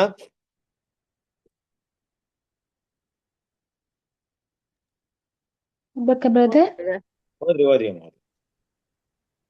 ಬಾಬೇಲಿನ ಅವರ ವಾಸಸ್ಥಾನದ ಬಗ್ಗೆ ವಾದ ಮಾಡುವ ಪ್ರಯತ್ನವು ವ್ಯರ್ಥ ಮತ್ತು ಪ್ರವಾದನೀಯ ಚಿತ್ರಣದ ಸಾಮಾನ್ಯವಾದ ತಿದ್ದುಪಡಿಗಳನ್ನು ಒಪ್ಪಿಕೊಳ್ಳುವಾಗ ಅವರ ಪಂಗಡ ಅಥವಾ ನಿರ್ದಿಷ್ಟವಾದ ಸಭೆಯು ಬಾಬೇಲಿನ ಸಾಮಾನ್ಯ ಗುಣಲಕ್ಷಣಗಳಿಗೆ ಅಪವಾದವೆಂದು ಸಾಧಿಸುವುದು ವ್ಯರ್ಥವೇ ಸರಿ. ಹಾಗಾಗಿ ಒಮ್ಮೆ ಸೇರಿದ ನಂತರದಲ್ಲಿ ಅವರನ್ನು ಅದರಿಂದ ಸಾಂಪ್ರದಾಯಿಕವಾಗಿ ಮತ್ತು ಸಾರ್ವಜನಿಕವಾಗಿ ಹೊರಬರುವಂತೆ ಕರ್ತನು ಕರೆ ನೀಡುವವನಲ್ಲ. ನೋಡಿ ಕ್ರಿಸ್ತನ ಈ ವಿಷಯವನ್ನು ಅರ್ಥ ಮಾಡ್ಕೊಬೇಕು. ಅಂದ್ರೆ ಇಲ್ಲಿ ದೇವರು ಒಂದು ಕರೆ ಇದೆ, ಆ ಕರೆ ಒಂದು ವಿಶೇಷತೆಯನ್ನು ಅರ್ಥ ಮಾಡ್ಕೊಳ್ರಿ. ಮೇ ಬಿ ನಾವು ಬಾಬಿಲ್ನ ಬಿಟ್ಟು ಹೊರಗೆ ಬರ್ಬೇಕಾದ್ರೆ ನಮ್ಗೆ ಅದ್ರ ಬಗ್ಗೆ ಅಷ್ಟಾಗಿ ಗೊತ್ತಿಲ್ಲದೆ ಇರ್ಬೋದು, ಆದ್ರೆ ಈಗ ಅದನ್ನ ಅರ್ಥ ಮಾಡ್ಕೊಬೇಕು. ಈ ಕರೆ ಸಾಮಾನ್ಯವಾದ ಕರೆ ಅಲ್ಲ. ಏನಕ್ಕೋಸ್ಕರ ದೇವ್ರು ಕರೆದಿರ ಅಂದ್ಬಿಟ್ಟು ಹಲವಾರು ದೇವ್ರ ಮಕ್ಳಿಗೆ ಆ ಕ್ಷಣದಲ್ಲಿ ಗೊತ್ತಿಲ್ಲದೆ ಇದ್ರು, ನಂತರ ಅದು ತಿಳಿದು ಬರ್ಬೋದು. ಆದ್ರೆ ದೇವ್ರು ಈ ಕರೆ ಯಾವ ರೀತಿ ಕೊಟ್ಟಿದ್ದಾರೆ ಅಂದ್ರೆ, ಪ್ರತಿಯೊಬ್ಬ ಬಾಬಿಲೋನ್ ಇರುವಂತ ಜನರಿಗೂ ಹೃದಯದ ಆಳದಲ್ಲಿ ಹೋಗಿ ಆ ಒಂದು ಕರೆಗೆ ಅವರು ರೆಸ್ಪಾನ್ಸ್ ಮಾಡ್ಬೇಕು. ಯಾವ ರೀತಿ ರೆಸ್ಪಾನ್ಸ್ ಮಾಡ್ಬೇಕು? ಎಸ್ ಆರ್ ನೋ ಅಂತ ರೆಸ್ಪಾನ್ಸ್ ಮಾಡ್ಬೇಕು. ಅದಕ್ಕೆ ನಾವೇನ್ ಮಾಡೋಣ ಅಂದ್ರೆ, ಈ ಬಾಬೇಲಿನ ಬಗ್ಗೆ ನಾವು ಹೆಚ್ಚಾಗಿ ಮಾತಾಡೋದು ವೇಸ್ಟ್ ಆಫ್ ಟೈಮ್. ಆ ಒಂದು ವಿಷಯನ ಮಾತಾಡ್ಕೊಳ್ಳೋದು ಬೇಕಾಗಿಲ್ಲ ಅಲ್ವಾ? ಸೊ ದೇವ್ರು ರಿಜೆಕ್ಟ್ ಮಾಡಿರೋಂಥ ವಿಷಯಗಳ ಬಗ್ಗೆ ನಾವು ತಿಳ್ಕೊಳ್ಳೋದು ಅನವಶ್ಯಕವಾದಂತ ವಿಷಯ. ಆದ್ರೆ ಯಾವ ವಿಷಯಗಳ ಬಗ್ಗೆ ನಾವು ಜಾಸ್ತಿ ಪ್ರಾಮುಖ್ಯತೆ ಕೊಡ್ತಾ ಇದೀವಿ ಅಂದ್ರೆ, ಅವರು ದೇವರಿಗೆ ಅಸಹ್ಯವಾದ ವಿಷಯಗಳನ್ನ ಏನೆಲ್ಲಾ ಮಾಡಿದ್ರು, ಏನೆಲ್ಲಾ ತಪ್ಪು ಬೋಧನೆಗಳನ್ನ ತಂದ್ಕೊಟ್ರು, ಏನೆಲ್ಲ ತಪ್ಪಾದ ಸಿಸ್ಟಮ್ನ ತಂದ್ಕೊಟ್ಟಿದ್ದಾರೆ, ಇದ್ರ ಬಗ್ಗೆ ನಾವು ಎಚ್ಚೆತ್ತು ತಿಳಿದು ಜ್ಞಾನವಾಗಿ ನಡ್ಕೊಳ್ಳೋ ವಿಷಯಗಳು ಮಾತ್ರ ಮಾಡ್ತಾ ಇದೀವಿ ಅಷ್ಟೇ. ಅದನ್ ಬಿಟ್ಟು ಅದ್ರ ಬಗ್ಗೆ ಸಂಪೂರ್ಣವಾಗಿ ನಾವು ತಿಳ್ಕೊಳ್ಳೋದ್ರಿಂದ ನಮ್ಗೆ ಯಾವುದೇ ಪ್ರಯೋಜನವಿಲ್ಲ ಅಲ್ವಾ? ಸೊ ಅದು ವೇಸ್ಟ್ ಆಫ್ ಟೈಮ್.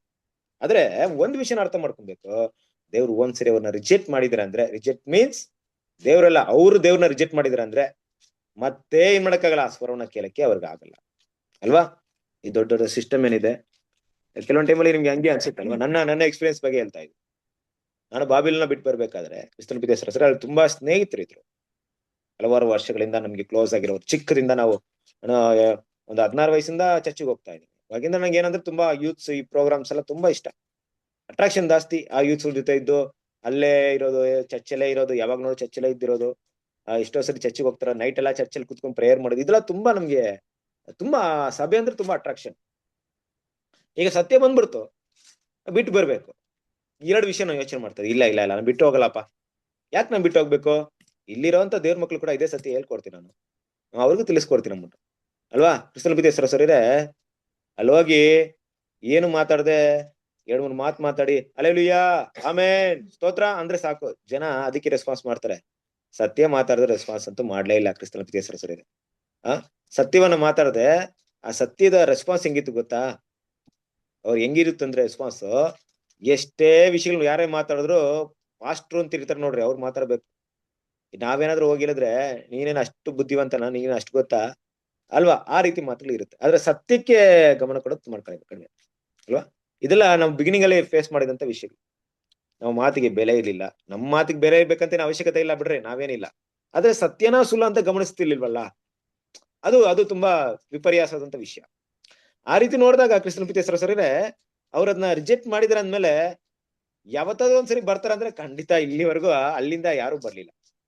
ಒಂದ್ಸರಿ ಸತ್ಯವನ್ನ ಕೇಳಿ, ಇಲ್ಲಪ್ಪ ಇದು ಸುಳ್ಳು, ಇದು ಆಂಟಿ ಕ್ರೈಸ್ಟ್, ಇದು ಏನೋ ಹೇಳ್ಕೊಳ್ಳೋದು, ಇದು ಜೆಹೋವಾ ವಿಟ್ನೆಸ್, ಹೀಗೆ ನಮ್ಮನ್ನ ಹೇಳ್ಕೊಳ್ಳೋದು. ಅವರು ಈ ರೀತಿ ತಪ್ಪಾದ ಹೆಸರು ನಮ್ಮನ್ನ ಕರೆದ್ಬಿಟ್ಟು ಬೇಡಪ್ಪ ನೀವು ಅಂತ ನಮ್ ಸಹವಾಸ ಬರಂತ ಹೋಗಿರೋರು ಯಾವತ್ತಾದ್ರೂ ಮತ್ತೆ ಬರ್ತಾರಂತ ನೋಡಿದ್ವಿ, ಇಲ್ಲಿವರೆಗೂ ಬರಕ್ಕಾಗ್ಲಿಲ್ಲ ನೋಡ್ರಿ ಕ್ರಿಸ್ತನ ಪಿತೇಶ್ವರ ಸರ್. ಇದು ಒಂದು ಎಕ್ಸ್ಪೀರಿಯನ್ಸ್ ಅಲ್ಲಿ ಹೇಳ್ತಾ ಇದ್ವಿ. ಹಾಗೆ ಅವರ ಸಿಸ್ಟಮ್ ಸಂಪ್ರದಾಯ ಈ ಸತ್ಯ ಹೋಗಿ ಏನ್ ಮಾಡುತ್ತೆ, ಆ ಸಂಪ್ರದಾಯದಿಂದ ಅವನು ಬಿಡುಗಡೆ ಮಾಡಕ್ಕೆ ಯೋಚನೆ ಮಾಡುತ್ತೆ, ಅವರ ಸುಳ್ಳಾದ ಬೋಧನೆಯಿಂದ ಬಿಡುಗಡೆ ಮಾಡಕ್ಕೆ ಯೋಚನೆ ಮಾಡುತ್ತೆ ಅಲ್ವಾ. ಆದ್ರೆ ಈ ಸತ್ಯವನ್ನ ಬೆಳಕನ್ನು ನೋಡಿ ಅವರು ಇಲ್ಲಪ್ಪ ನಾನು ಕತ್ಲೆಯಲ್ಲೇ ಇರ್ತೀನಿ ಅಂತವ್ರಿಗೆ ಆ ಕತ್ತಲು ಏನಾಗುತ್ತೆ, ಮತ್ತೆ ಯಾವುದೇ ಬೆಳಕು ತೋರಿಸಿದ್ರು ಅವ್ರ ಕತ್ಲೆಯಿಂದ ಬರಲ್ಲ. ಆದ್ರಿಂದ ಈ ವಿಷಯವನ್ನ ನಾವು ಸ್ಪಷ್ಟವಾಗಿ ಅರ್ಥ ಮಾಡ್ಕೊಬೇಕು. ಬಾಬಿಲೋನನ್ನ ಗುಣಪಡಿಸುವಂತ ವ್ಯರ್ಥವಾದ ಕೆಲಸಕ್ಕೆ ಕೈ ಹಾಕೋದ್ ಬೇಡ ಅಲ್ವಾ. ಇವತ್ತು ಕೂಡ ತುಂಬಾ ಜನ ಏನ್ ಮಾಡ್ತಾರೆ, ಇಲ್ಲ ಇಲ್ಲಿಂದ ಹೋಗ್ಬಿಟ್ಟು ಅಲ್ಲಿಗೆ ಹೋಗಿ ಸಭೆಯಲ್ಲಿ ಮಾತಾಡಿ ಸಭೆನೆಲ್ಲ ಕನ್ವರ್ಟ್ ಮಾಡಿ ಪಾಸ್ಟ್ ಎಲ್ಲ ಚೇಂಜ್ ಮಾಡಿ, ಅದು ಆಗೋದೇ ಇಲ್ಲ ಅಲ್ವಾ. ಅದಕ್ಕೆ ದೇವ್ರು ನಮ್ಗೆ ಮುಂಚಿತವಾಗಿ ಇದ್ರ ಬಗ್ಗೆ ಹೇಳ್ಬಿಟ್ಟಿದ್ದಾರೆ, ಪ್ರವಾದನೆಯಾಗಿ ಹೇಳ್ಬಿಟ್ಟಿದ್ದಾರೆ. ಇನ್ನು ಮೇಲೆ ಆ ಟೈಮ್ ತುಂಬಾ ಶಾರ್ಟ್ ಇದೆ.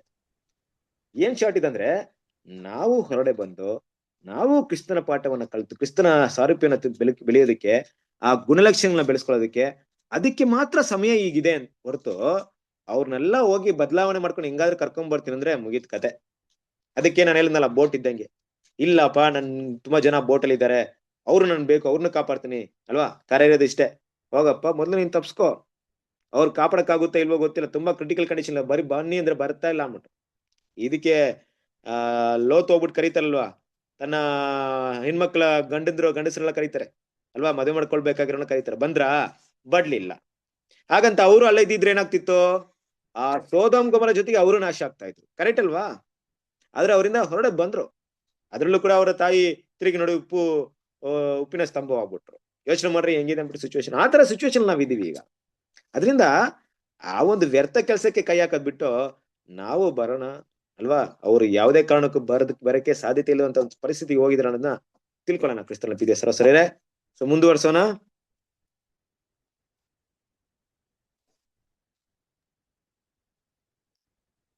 ನಾವೀಗ ಪ್ರತ್ಯೇಕಗೊಳ್ಳುವ ಸುಗ್ಗಿಯ ಸಮಯದಲ್ಲಿದ್ದೇವೆಂದು ಪರಿಗಣಿಸೋಣ. ಮತ್ತು ನಮ್ಮ ಕರ್ತನು ನಮ್ಮನ್ನು ಬಾಬೇಲಿನಿಂದ ಹೊರಬರುವಂತೆ ವ್ಯಕ್ತಪಡಿಸಿದ ನೀವುಗಳು ಆಕೆಯ ಪಾಪಗಳಲ್ಲಿ ಭಾಗವಹಿಸಿದಿರಿ ಎಂಬ ಉದ್ದೇಶವನ್ನು ನೆನಪು ಮಾಡಿಕೊಳ್ಳೋಣ. ಬಾಬೇಲನ್ನು ಆ ರೀತಿಯಾಗಿ ಹಾಗೆ ಯಾಕೆ ಹೆಸರಿಸಲಾಗಿದೆ ಎಂಬುದನ್ನು ಪುನಃ ಪರಿಗಣಿಸೋಣ. ಸ್ಪಷ್ಟವಾಗಿ ಆಕೆಯ ಸಿದ್ಧಾಂತಗಳಲ್ಲಿನ ಅನೇಕ ತಪ್ಪಾದ ಬೋಧನೆಗಳು ಕೆಲವೊಂದು ದೈವಿಕ ಸತ್ಯಗಳೊಡನೆ ಮಿಶ್ರಣಗೊಂಡಿದ್ದು ಮತ್ತು ವಿವಿಧ ಜೊತೆಗಾರರು ಮಿಶ್ರಿತ ಸತ್ಯ ಮತ್ತು ತಪ್ಪುಗಳಿಂದ ಒಟ್ಟು ಸೇರಿರುವುದರಿಂದ ಬಹಳ ಗೊಂದಲವನ್ನುಂಟು ಮಾಡುವುದಾಗಿದೆ. ಅವುಗಳು ಸತ್ಯವನ್ನು ತ್ಯಾಗ ಮಾಡಿ ತಪ್ಪುಗಳನ್ನು ಹಿಡುಕೊಂಡಿರುವುದರಿಂದ ಮೊದಲನೆಯದನ್ನು ನಿರರ್ಥಕಗೊಳಿಸಲಾಗಿದೆ. ಮತ್ತು ಕೆಲವೊಮ್ಮೆ ಇವು ಅರ್ಥಹೀನತೆಗಿಂತಲೂ ಬಹಳ ಕೆಟ್ಟದ್ದಾಗಿರುತ್ತದೆ. ಸತ್ಯವನ್ನು ತ್ಯಾಗ ಮಾಡಿ ತಪ್ಪುಗಳನ್ನು ಹಿಡಿದು ಬೋಧಿಸುವುದರಲ್ಲಿ ಹೆಸರು ಮಾತ್ರದ ಸಭೆಯ ಪ್ರತಿ ಪಂಗಡವು ಯಾರನ್ನೂ ಹೊರತುಪಡಿಸದೆ ಎಲ್ಲಾ ದೋಷವುಳ್ಳದಾಗಿವೆ. ಪವಿತ್ರ ಗ್ರಂಥವನ್ನು ನೀವು ಪರಿಶ್ರಮಶೀಲತೆಯಿಂದ ಹುಡುಕಲು ಮತ್ತು ಆ ಮೂಲಕ ಕೃಪೆಯಲ್ಲಿ ಮತ್ತು ಜ್ಞಾನದಲ್ಲಿ ಬೆಳೆಯಲು ಯಾವ ಪಂಗಡದವರ ಸಹಾಯವಿದೆ. ನಿಮ್ಮ ಬೆಳವಣಿಗೆಯನ್ನು ತನ್ನ ಸಿದ್ಧಾಂತಗಳಿಂದಲೂ ಉಪಯೋಗಗಳಿಂದಲೂ ಕುಂಠಿತಗೊಳಿಸಿದ ಪಂಗಡ ಎಲ್ಲಿದೆ? ನೀವು ಪ್ರಭುವಿನ ವಾಕ್ಯಗಳಿಗೆ ವಿಧೇಯರಾಗಿ ನಿಮ್ಮ ಬೆಳಕು ಪ್ರಕಾಶಿಸಲು ಬಿಡುವ ಪಂಗಡ ಎಲ್ಲಿದೆ? ನಿಮಗೆ ಗೊತ್ತಿರುವಂತೆ ಯಾವುದೂ ಇಲ್ಲ ಅಲ್ವರಾ. ಸರಿದೆ, ಈ ವಿಷಯವನ್ನ ದೇವ್ರ ಮಕ್ಕಳು ಅರ್ಥ ಮಾಡ್ಕೊಬೇಕು ಅಲ್ವಾ. ಈ ಟೈಮ್ ಏನಪ್ಪಾ ಅಂದ್ರೆ ಸುಗ್ಗಿಯ ಟೈಮ್ ನ ದೇವ್ರು ಫಿಕ್ಸ್ ಮಾಡಿದ್ದಾರೆ. ಮೇ ಬಿ ಸುಗ್ಗಿಯ ಸಮಯಕ್ಕಿಂತ ಮುಂಚಿತವಾಗಿ ಸುವಾರ್ತೆಯ ವಿಷಯ ಬೇರೆ ರೀತಿ ಇರ್ಬೋದು. ಯಾವ ರೀತಿ ಇರ್ಬೋದು? ಬಿತ್ತನೆ ಇರ್ಬೋದು, ಅದನ್ನ ಬೆಳೆಸುವಂತ ಒಂದು ಕೆಲಸಕ್ಕೆ ಕೈ ಹಾಕಿರುವಂತ ವಿಷಯಗಳಿರ್ಬೋದು. ಆದ್ರೆ ಸುಗ್ಗಿಯ ಕಾರ್ಯವೇ ಬೇರೆ ಅಲ್ವಾ. ಈ ಬಿತ್ತಬೇಕಾದ್ರೆ ಯಾರು ಕೊಡಲಿಲ್ಲ ತಗೊಂಡು ತಿರುಗಾಡ್ತಾ ಇರಲ್ಲ ಅಲ್ವಾ. ಕಟ್ ಮಾಡುವಂತ ಕೆಲಸವನ್ನ ಯಾರು ಮಾಡಲ್ಲ. ಬಿತ್ತುವ ಸಮಯದಲ್ಲಿ ಈ ಪ್ರಕ್ರಿಯೆ ಇರಲ್ಲ. ಅದ್ರಲ್ಲಿ ತುಂಬಾ ಸ್ಮೂತ್ನೆಸ್ ಇರುತ್ತೆ. ಒಬ್ಬೊಬ್ಬರಿಗೆ ಆ ಸತ್ಯ ಹೋಗಿ ರೀಚ್ ಮಾಡುವಂತ ಕೆಲಸದಲ್ಲಿ ಅಪೊಸ್ತಲರು ದೇಶದ ಪ್ರಪಂಚದ ನಾನಾ ಮೂಲೆಗೆ ಹೋಗಿ ಕಷ್ಟಗಳನ್ನ ಅನುಭವಿಸುವಂತ ವಿಷಯಗಳು ನೋಡ್ಬೋದು. ಆದ್ರೆ ಸುಗ್ಗಿಯ ಕಾರ್ಯ ಬೇರೆ ರೀತಿ ಇರುತ್ತೆ. ಕಟ್ ಮಾಡಿ ಬೇಯಿಸಾಕ್ಬೇಕು, ಬೇಕಾಗಿರುವಂತ ಗೋಧಿನ ಸೇರಿಸ್ಬೇಕು, ಅಣಜಿನ ಬೆಂಕಿಗೆ ಹಾಕೋದಕ್ಕೆ ಕಟ್ ಮಾಡ್ಬೇಕು. ಆ ರೀತಿ ಒಂದು ಕೆಲಸದಲ್ಲಿ ನಾವೆಲ್ಲರೂ ಇದ್ದೇವೆ. ಆ ಟೈಮ್ ನ ಅರ್ಥ ಮಾಡ್ಕೊಬೇಕು. ತುಂಬಾ ಮುಖ್ಯವಾಗಿದೆ ಸಮಯ. ಕ್ರಿಸ್ತನ ಪ್ರೀತಿಯ ಸಹೋದರರೇ, ಈ ಸಮಯ ಅರ್ಥ ಮಾಡ್ಕೊಂಡ್ಮೇಲೆ ಹಿಂದಿನ ಕಾಲದ ಅದೇ ರೀತಿಯಲ್ಲಿ ನಾವ್ ಇರ್ಬೇಕು ಅನ್ಬಿಟ್ಟು ನೋಡಿದಾಗ ಆ ಸತ್ಯದ ವಿಷಯವನ್ನ ಸರಿಯಾಗಿ ನಾವು ಅರ್ಥ ಮಾಡ್ಕೊಳ್ದೇ ಇದೀವಿ ಅಂತ ಅನಿಸ್ಬಿಡುತ್ತೆ.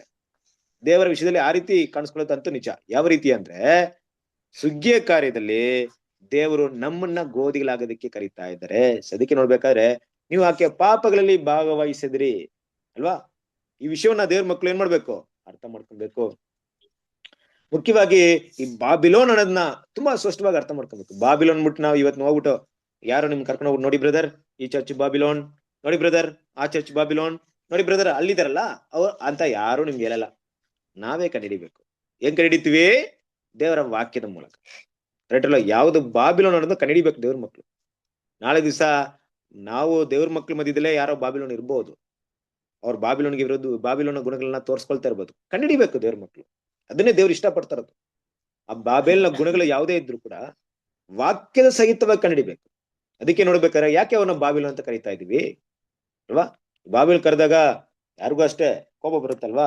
ಬಾಬಿಲ್ ಅಂತ ಕರೆದಾಗ ನಿಜವಾಗ್ಲೂ ಕೆಲವ್ರಿಗಂತೂ ಕೋಪ ಬರಲ್ಲ.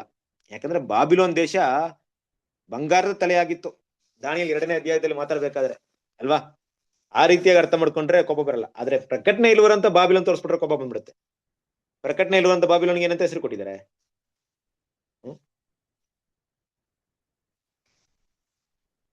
ಬಿದ್ದಳು ಬಿದ್ದಳು ಬಾಬೆಲೆ ಸ್ತ್ರೀ ಬಿದ್ದಳು ಅಂತ. ಬಿದ್ದೋಳು ಪಾಪ ವೇಶ್ಯ ಸ್ತ್ರೀ ಅಂತ ಕೊಟ್ಟಿದ್ರಲ್ವ ಹೆಸರು. ಆ ಬಾಬಿಲೋನ್ ಕೋಪ ಬಂತು. ಜಾರ ಸ್ತ್ರೀ ನೋಡ್ರಿ, ಜಾರ ಸ್ತ್ರೀ ಅಂದ್ರೆ ಕೋಪ ಬಂದ್ಬಿಡುತ್ತೆ. ಆ ಬಾಬಿಲೋನ್ ಅಲ್ಲ ಈ ಬಾಬಿಲೋನ್. ಪ್ರಕಟಣೆಯಲ್ಲಿರುವಂತ ಬಾಬಿಲೋನ್ ನಾವ್ ಅಂದ್ರೆ ಕೋಪ ಬಂದ್ಬಿಡುತ್ತೆ. ಯಾಕೆ ಆ ರೀತಿ ಹೆಸರು ಕರೀತಾರದು? ನಾವ್ ಹೇಳ್ತಾರ ಪ್ರಕಟಣೆಯಲ್ಲಿರುವಂತ ಬಾಬಿಲೋನ್ ಈಗಿರುವಂತ ಸಭೆ. ಆ ಹಳೆ ಕಾಲದಲ್ಲಿ ಅಂತ ದಾನಿಯೇಲ್ ಕಾಲದಲ್ಲಿ ಅಂತ ಬಾಬಿಲೋನ್ ಕೂಡ ಅದೇ. ಆದ್ರೆ ಅದು ಟೈಪ್, ಆಂಟಿ ಟೈಪ್ ಅಲ್ಲಿ ನೋಡ್ತೀವಿ ಅಷ್ಟೇ. ಸರಿ, ಯಾಕೆ ಆ ರೀತಿ ಕರೀದಂದ್ರೆ ಅವರ ಸಿದ್ಧಾಂತ, ತಪ್ಪಾದ ಬೋಧನೆ ಅಲ್ವಾ, ಈ ದೈವಿಕ ಸತ್ಯಗಳೊಡನೆ ಏನಾಗಿದೆ ಅಂದ್ರೆ ಮಿಕ್ಸ್ ಆಗಿದೆ ಅಂದ್ರೆ ಏನು ಅರ್ಥ ನಿಮ್ಗೆ ಗೊತ್ತು. ಪಸ್ಕ ಬರ್ತಿದೆ. ಪಸ್ಕದಲ್ಲಿ ನಾನು ಜಾಸ್ತಿ ನೋಡೋದೇನಪ್ಪಾ ಅಂದ್ರೆ ಸ್ವಲ್ಪ ಹುಳಿ ಅಲ್ವಾ? ಆ 3 ಇದ್ರಲ್ಲಿ ಏನಾಗುತ್ತೆ ಮಿಕ್ಸ್ ಆದ್ಮೇಲೆ ಏನಾಗುತ್ತೆ? ಎಲ್ಲವೂ ಹುಳಿ ಆಗುತ್ತೆ. ಹಾಗೆ ಗುಣಗಳು ಹಾಗೆ, ಸತ್ಯನೂ ಹಾಗೆ. ನಮ್ಮಲ್ಲಿ ಎಲ್ಲ ಒಳ್ಳೆ ಗುಣ ಇತ್ತು, ಸ್ವಲ್ಪ ಒಂದು ಕೆಟ್ಟ ಗುಣ ಏನಾಗುತ್ತೆ ನಮ್ಮನ್ನೆಲ್ಲ ನಾಶ ಮಾಡೋ ಹಾಗೆ. ಒಂದು ಸತ್ಯನ ಆ ತೈಲವನ್ನ ಸುಗಂಧವನ್ನೇ ಕೆಡಿಸುವ ಹಾಗೆ. ಇಲ್ಲಿ ಕೂಡ ಏನ್ ನೋಡ್ತೀವಿ ಅಂದ್ರೆ ಆ ಒಂದು ಸುಲಾದ ಬೋಧನೆ ಎಡ್ಡೇ ಸತ್ಯವನ್ನ ಕೆಡಿಸ್ಬಿಡುತ್ತೆ. ನೋಡ್ರಿ ಕ್ರಿಸ್ತನ ಪ್ರೀತಿಯ ಸಹೋದರ, ಒಂದು ವಿಷಯ ಹೇಳ್ತೀನಿ ನಿಮ್ಗೆ. ನಮ್ಮ ಕಾಲದಲ್ಲಿ ಅರ್ಥ ಮಾಡ್ಕೊಳ್ಬೇಕಂತ ಒಂದು ವಿಷಯ ಏನಪ್ಪಾ ಅಂದ್ರೆ, ನಾವು ಕೆಲವೊಂದು ಟೈಮಲ್ಲಿ ಏನಾಗ್ತೀವಿ ಅಂದ್ರೆ ಈ ಬೆಂಗಳೂರಲ್ಲಿ ಇರ್ಬೇಕಾದ್ರೆ ಕೆಲವೊಂದು ಪ್ಲೇಸ್ಗೆ ಹೋಗ್ಬೇಕಾದ್ರೆ ಈ ಗೂಗಲ್ ಮ್ಯಾಪ್ ನ ನೋಡ್ಕೊಂಡು ಹೋಗ್ತೀವಿ. ಗೂಗಲ್ ಮ್ಯಾಪ್ ಹೆಂಗಿರುತ್ತೆ ಅಂದ್ರೆ ಈ ಲೊಕೇಶನ್ ಕೊಟ್ಬಿಟ್ರೆ ಹಂಗೆ ಹೋಗ್ಬೋದು. ಕ್ರಿಸ್ತನ ಪ್ರೀತಿಯ ಸಹೋದರರೇ, ಇಲ್ಲಿಂದ 30-20 ಈ ತರ ಕಿಲೋಮೀಟರ್ ದೂರ ಏನ್ ಮಾಡ್ತೀವಿ ನಾವು ಪ್ರಯಾಣ ಮಾಡಿ ಯಾವ ಕ್ರಾಸ್ ಹೋಗ್ಬೇಕು, ಯಾವ ರೋಡ್ ಹೋಗ್ಬೇಕು, ಹೆಂಗ್ ಹೋದ್ರೆ ಕರೆಕ್ಟ್ ಇರುತ್ತೆ ಅಂದ್ಬಿಟ್ಟು ಕರೆಕ್ಟ್ ಆಗಿ ನೋಡ್ಕೊಂಡು ಹೋಗ್ತೀವಿ. ಲಾಸ್ಟ್ ಮೂಮೆಂಟ್ ಅಲ್ಲಿ ಹತ್ರ ಹೋಗಿರ್ತೀವಿ, ಒಂದೇ ಒಂದು ಕ್ರಾಸ್ ಮಿಸ್ ಆಗ್ಬಿಟ್ರೆ ಆ ಸ್ಥಳವನ್ನ ನಾವು ತಲುಪಕ್ಕಾಗಲ್ಲ. ಇಲ್ಲ ಮುಂದೆನಾ ಹಿಂದೆನಾ ಅಂತ ಗೊತ್ತಿರಲ್ಲ. ಮುಂದಿನ ಕ್ರಾಸ್ ಅಲ್ಲಿ ಇರುತ್ತೆ, ಮುಂದಿನ ಒಂದು ರೋಡಲ್ಲಿ ಇರುತ್ತೆ ಅದು ಆ ಪ್ಲೇಸ್. ಆದ್ರೂ ನಾವು ಹಿಂದೆ ಹುಡುಕ್ತಾ ಇರ್ತೀವಿ. ಯೋಚನೆ ಮಾಡ್ರಿ, ಕ್ರಿಸ್ತನ ಪ್ರೀತಿಯ ಸಹೋದರರೇ, ಒಂದು ಕ್ರಾಸ್ ಮಿಸ್ ಆದ್ರೂ ನಾವು ಹೋಗ್ಬೇಕಾದಂತ ಪ್ಲೇಸ್ಗೆ ಹೋಗಕ್ಕಾಗ್ತಿಲ್ಲ. ಇಲ್ಲಿ ಸುಳ್ಳುಗಳೇ ಇದೆ, ದಾರಿನೇ ತಪ್ಪಿದೆ, ಎಂಟೈರ್ ಆಪೋಸಿಟ್ ಡೈರೆಕ್ಷನ್ ಇದೆ. ಯಾವ ತರ ಸುಳ್ಳು ಇರ್ಬೇಕಾ ನಾವೆಲ್ಲ ಹೋಗ್ತಿರ್ತೀವಿ? ಯೋಚನೆ ಮಾಡ್ರಿ. ಇಲ್ಲಿರುವಂತ ಬೋಧನೆಗಳು 1-2 ಕ್ರಿಸ್ತನ ಪ್ರೀತಿಯ ಸಹೋದರರೇ. ಇಲ್ಲಿವರೆಗೆ ನಾವು ಓದಿರುವಂತ ಬೇಸಿಕ್ ಕ್ಲಾಸ್, ಯಾರೋ ದೇವ್ರ ಮಕ್ಕಳು ಪಾಪ ಅವರ ಬುದ್ಧಿವಂತಿಕೆ ದೇವರವ್ರನ್ನ ಆಶೀರ್ವಾದ ಮಾಡ್ಬೇಕು. ಏನಪ್ಪಾ ಅಂದ್ರೆ 50ರ ಕ್ಲಾಸ್ ಆಗಿ ಮಾಡ್ಕೊಟ್ಟಿದ್ದಾರೆ ನಮ್ಗೆ. 50ರ ಕ್ಲಾಸೇ ಇಲ್ಲ, 50ರ ಕ್ಲಾಸ್ನ ಎಷ್ಟು ತುಂಬಾ ಸ್ಪಷ್ಟವಾಗಿ ಮಾಡ್ಕೊಟ್ಟಿದ್ದಾರೆ. ಕೆಲವು ಸಹೋದರ ಇದಾರೆ ಅಲ್ವಾ, ಅಷ್ಟು ಪ್ರಯಾಸ ಪಟ್ಟಿದ್ದಾರೆ. ಇನ್ ಕೆಲವ್ರಿಗೆ ಏನ್ ಮಾಡಿದಾರೆ ಅಂದ್ರೆ ಎಷ್ಟು ಮಟ್ಟಿಗೆ ಸತ್ಯ ರೀಚ್ ಆಗ್ಬೇಕು ಅಂತ ಅಷ್ಟು ಮುಖ್ಯವಾದ ಡಾಕ್ಟ್ರಿನ ತಿಳಿಸ್ಕೊಡ್ತಾ ಇದಾರೆ. ಏನಕ್ಕೆ? ನಾವು ಕೆಲವೊಂದು ಒಂದೊಂದು ಸಬ್ಜೆಕ್ಟ್ ಕೂಡ ಬಾಬಿಲೋನ್ಗೆ ಅಪೋಸಿಟ್ ಆಗಿದೆ ಸತ್ಯ ಹಾಗನ್ಬಿಟ್ಟು ನಾವೇನಾದ್ರೂ ಅವ್ರಿಗೆ ಅಪೋಸಿಟ್ ಆಗಿ ಮಾತಾಡ್ತಾ ಇದೀವಾ? ಇಲ್ಲ, ನಾವು ಬೈಬಲ್ ಇಂದ ಮಾತಾಡ್ತಿದೀವಿ. ಅದು ನಿಮ್ಗೆ ಏನ್ ತಿಳಿಸ್ಕೊಡುತ್ತೆ ಅಂದ್ರೆ ಅವ್ರು ಬೈಬಲ್ ಇಂದ ಮಾತಾಡ್ತಾ ಇಲ್ಲ ಅಂತ ತಿಳಿಸ್ಕೊಡ್ತಾ ಇದೆ. ಹೌದು, ಅವ್ರು ಸುಳ್ಳು ಹೇಳ್ತಾ ಇದಾರೆ ಅಂತ ಗೊತ್ತಾಯ್ತು. ಎಷ್ಟು ಸುಳ್ಳುಗಳು, ಎಷ್ಟು ತಪ್ಪುಗಳು 1-2 ಕ್ರಿಸ್ತನ ಪ್ರೀತಿಯ ಸಹೋದರರೇ ಅಲ್ವಾ? ಈ ರೀತಿ ಇರೋದ್ರಿಂದ ಅದು ಒಂಥರ ಗಲಿಬಿಲಿ, ಗೊಂದಲ. ಬಾಬಿಲೋನ್ ಅನ್ನೋದು ಕರೆಕ್ಟ್ ಆದ ಹೆಸರು ಅಲ್ವಾ? ಕೆಲವೊಂದು ವಿಷಯ ನಮ್ಗೆ ಸುಳ್ಳು ಹೇಳಿದ್ರೆ ಇನ್ನೊಂದು ವಿಷಯ ಅರ್ಥನೇ ಆಗಲ್ಲ. ಅಷ್ಟಿದೆ. 1+1=1+1+1=1. ತಂದೆ, ಮಗ, ಪವಿತ್ರಾತ್ಮ 3 ಒಬ್ರೇ. ಏನಪ್ಪಾ ಇದು? ಯಾವ ರೀತಿ ಅರ್ಥ ಮಾಡ್ಕೊಳ್ಳೋದು? ಈಗ ಕ್ರಿಸ್ತನ ಪ್ರೀತಿಯ ಸಹೋದರರೇ ಎಷ್ಟು ಗೊಂದಲಗಳಿದೆ ನೋಡಿ. ಆದ್ರಿಂದ ಈ ಸಿಸ್ಟಮ್ ಕಂಪ್ಲೀಟ್ ಆಗಿ ದೇವರು ರಿಜೆಕ್ಟ್ ಮಾಡಿದ್ದಾರೆ. ಅರ್ಥ ಮಾಡ್ಕೊಳ್ಳೋಣ ನಾವು ಅಲ್ವಾ? ಈ ಸಿಸ್ಟಮ್ ಅಲ್ಲಿ ಇಲ್ಲ ಬ್ರದರ್, ಈ ಸಭೆ ಅವ್ರ ತರ ಇಲ್ಲ ಬ್ರದರ್, ಈ ಸಭೆ ಸ್ವಲ್ಪ ಡಿಫ್ರೆಂಟ್ ಇದೆ ಬ್ರದರ್, ಬೇರೆ ತರ ಮಾತಾಡ್ತಾ ಇದಾರೆ, ಇವ್ರ ಡಾಕ್ಟ್ರಿನ್ ಆತರ ಇಲ್ಲ, ಸ್ವಲ್ಪ ಚೆನ್ನಾಗಿದೆ. ಇನ್ ಕೆಲವ್ರು ಹೇಳೋದು ಹೆಂಗೆ ಇದ್ರು ಬಾಬಿಲೋನ್. ನಮ್ ಸತ್ಯನ ಮಾತಾಡ್ತಿದ್ರ? ರಾನ್ಸಮ್ ಯಾರು ಅಕ್ಸೆಪ್ಟ್ ಮಾಡಲ್ವೋ ಅದೆಲ್ಲ ಬಾಬಿಲೋನ್. ಅರ್ಥ ಮಾಡ್ಕೊಳ್ರಿ ಕ್ರಿಸ್ತನ ಪ್ರೀತಿಯ ಸಹೋದರರೇ, ರಾನ್ಸಮ್ ಇಸ್ ದ ಬೇಸ್. ಅಲ್ಲ ಹೇಳಕ್ಕಾಗುತ್ತಾ? ರಾನ್ಸಮ್ ಬಗ್ಗೆ ಹೇಳಕ್ಕಾಗುತ್ತಾ? ರಾನ್ಸಮ್ ಅಂತ ತಗೊಂಡ್ರೆ ಏನಾಗ್ಬಿಡುತ್ತೆ ಇಲ್ಲಿ ನಿಮ್ಗೆ? ರಾನ್ಸಮ್ ಅಂತ ಹೇಳಿದ್ರೆ ಇವತ್ತು ಯಾರು ಸುವಾರ್ತೆ ಸಾರಕ್ಕೆ ಮಿಷನರಿಗಳೇ ಹೋಗಲ್ಲ. ಯಾಕೆಂದ್ರೆ ದೇವರು ಇವತ್ತು ಸುಗ್ಗಿ ಕಾರ್ಯ ಮಾಡ್ತಿದಾರಪ್ಪ. ಇವತ್ತು ಬಿತ್ತುವಂತ ಕೆಲಸ ಮಾಡ್ತಾ ಇಲ್ಲ. ಇಡೀ ಲೋಕಕ್ಕೆ ಸುವಾರ್ತೆ ಸಾರಿ ಎಲ್ಲರನ್ನ ಕನ್ವರ್ಟ್ ಮಾಡುವಂತ ಕೆಲಸ ಮಾಡ್ತಾ ಇಲ್ಲ. ಆಲ್ರೆಡಿ ಇರೋರ್ನ ಗೋಧಿಗಳಾಗಿ ಸೆಲೆಕ್ಟ್ ಮಾಡುವಂತ ಕೆಲಸ ಮಾತ್ರ ಮಾಡ್ತಿದ್ದಾರೆ. ಏನು ಕನ್ವರ್ಸೇಷನ್ ಬೇಕು ಇವಾಗ? ಮತಾಂತರಗೊಳಿಸುವಂತ ಕೆಲಸ ನಮ್ಗೇನಕ್ಕೆ ಬೇಡಪ್ಪ, ಅದೇ ಬೇಕಾಗಿಲ್ಲ. ನಮ್ ಕೆಲ್ಸ ಏನಿದೆ ಇವತ್ತು, ಯಾರು ಆ ಗೋಧಿಗಳಾಗಿ ಬೆಳ್ದಿದಾರೋ ಆ ಗೋಧಿ ಎಲ್ಲಿದೆ ಅಂತ ಹುಡುಕುವಂತ ಕೆಲಸ ಅಷ್ಟೇ. ಅಣಜಿಗಳ ಮಧ್ಯೆ ಗೋಧಿಗಳನ್ನ ಹುಡುಕುವಂತ ಕೆಲಸ ಮಾಡ್ಬೇಕು ಹೊರತು ಹೊಸದಾಗಿ ಹೋಗಿ ದಣದಲ್ಲಿ ಗೋಧಿನ ಬಿತ್ತುವಂತ ಕೆಲಸ ಮಾಡ್ಬೇಕಾಗಿಲ್ಲ. ಹಾಗಂತ ಕ್ರಿಸ್ತನ ಪ್ರೀತಿಯ ಸಹೋದರರೇ, ನಾವು ಸತ್ಯವನ್ನು ಹೇಳಿದಾಗ ಕೆಲವೊಬ್ರು ಫ್ರೆಶ್ ಆಗಿ ಹಿಂದೂಗಳು ಬಂದವ್ರೆ, ಮುಸ್ಲಿಮ್ಸ್ ಬಂದವ್ರೆ, ನಾವೇನೋ ಅವ್ರನ್ನ ಹುಡ್ಕೊಂಡು ಹೋಗಿಲ್ಲ, ಆದ್ರೆ ಅವ್ರು ಬಂದವ್ರೆ, ಗೊತ್ತಿಲ್ಲ ದೇವ್ರ ಕರೆ ಹಂಗಿತ್ತು, ಅವ್ರನ್ನು ಕೂಡ ಕರೆದಿದ್ದಾರೆ ದೇವ್ರ ಸತ್ಯಕ್ಕೆ.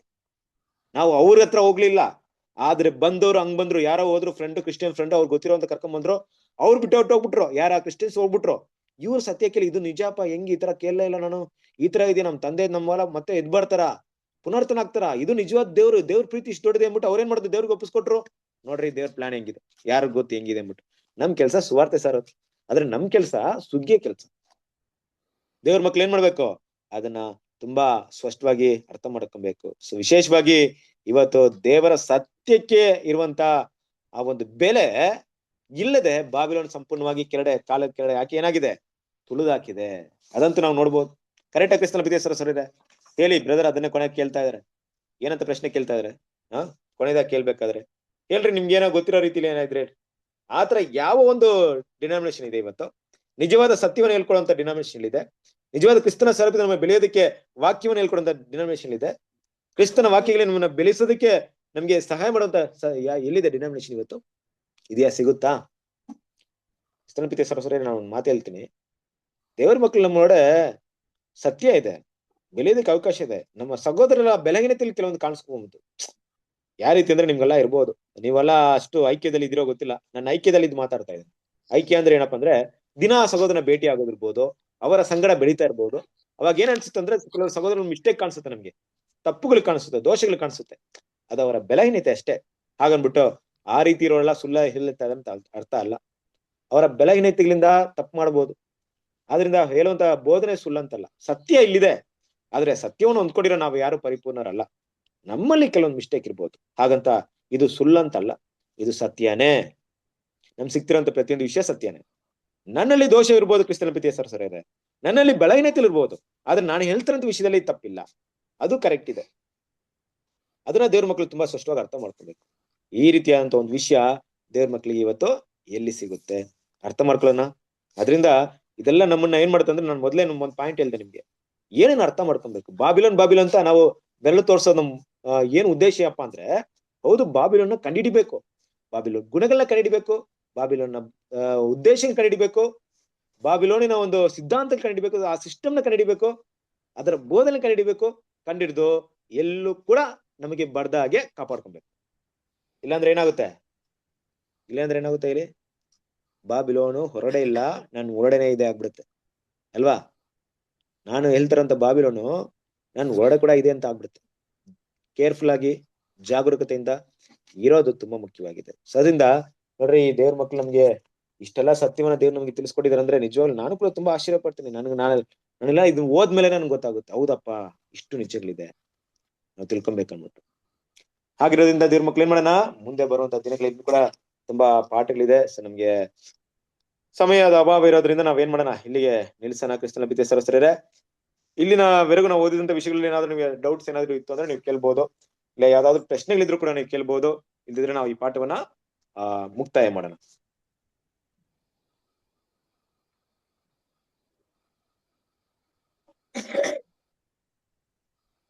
ಓಕೆ, ಸೊ ಆಗಿರ್ಬೇಕಾದ್ರೆ ನಾವು ಇವತ್ತು ರಾತ್ರಿ ಗೀತೆಗಳನ್ನ ಓದ್ ಮುಗಿಸೋಣ. ಯಾರು ಓದ್ತೀರಾ ಇವತ್ತಿನ ರಾತ್ರಿ ಗೀತೆಗಳು?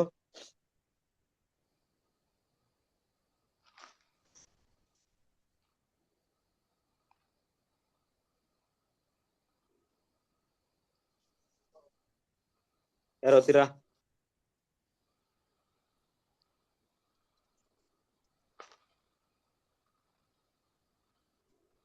ಎಸ್, ಓದ್ರಿ, ಯಾರು ಬೇಕಾದ್ರೂ ಓದ್ಬೋದು. ನೆಕ್ಸ್ಟ್ ಟೈಮ್ ಇಂದ ನಾನು ಎಲ್ರಿಗೂ ಹೆಸರು ಕೊಡ್ಬೇಕಾಗುತ್ತೆ. ಹಂಗಾದ್ರೆ ಏನೋ ಓದ್ರಿ ಅಂದ್ರೆ ಎಲ್ಲ ಯೋಚನೆ ಮಾಡಿದ್ರೆ, ಸಿಸ್ಟರ್ ಓದೋರು ಓದ್ತಾ ಇರ್ತಾರೆ, ಬೇರೆಯವ್ರು ಯಾರೋ ಓದಂಗಿದೆ ಮುಂದೆ ಬಂದು ಓದ್ರಿ, ಪರವಾಗಿಲ್ಲ. ನಾನೇನೋ ಓದಂಗಿಲ್ಲಪ್ಪ ಅವ್ರು ಓದ್ಲಿ ಅಂತ ಹಂಗಲ್ಲ. ಯಾರು ಮೊದ್ಲು ಹೇಳ್ತಿರೋ ಯಾರು ಬೇಕಾದ್ರೂ ಓದ್ಬೋದು. ಒಬ್ಬೊಬ್ಬರಿಗೆ ಒಂದೊಂದ್ ಚಾನ್ಸ್ ಕೊಡ್ತಾ ಹೋಗ್ರಿ. ಯಾರು ಓದ್ತೀರಾ? ಓದಿ ಶ್ವೇತರಾಣಿ, ಇಷ್ಟು ಓದಿ. ಇದಲ್ಲದೆ ಆ ವಾಕ್ಯವಾಗಿರುವ ಆತನು ಲೋಗೋಸ್ ಶರೀರಧಾರಿಯಾಗಿ ನಮ್ಮ ಮಧ್ಯದಲ್ಲಿ ವಾಸ ಮಾಡಿದನು. ಯೋಹಾನ 1:14. ಮನುಷ್ಯರ ಎಲ್ಲ ಸಂತತಿಯವರು ಆದಾಮನ ಮಕ್ಕಳಾಗಿರುವುದರಿಂದ ಮತ್ತು ಆತನ ಮರಣ ದಂಡನೆಯಲ್ಲಿ ಪಾಲುಗಾರರಾಗಿರುವುದರಿಂದ ಯಾವನಾದರೂ ತನ್ನ ಸಹೋದರನು ಶಾಶ್ವತವಾಗಿ ಬದುಕಿರುವುದಕ್ಕಾಗಿ ದೇವರಿಗೆ ಈಡನ್ನು ಕೊಟ್ಟು ಅವನ ಪ್ರಾಣವನ್ನು ಬಿಡಿಸಲಾರನು.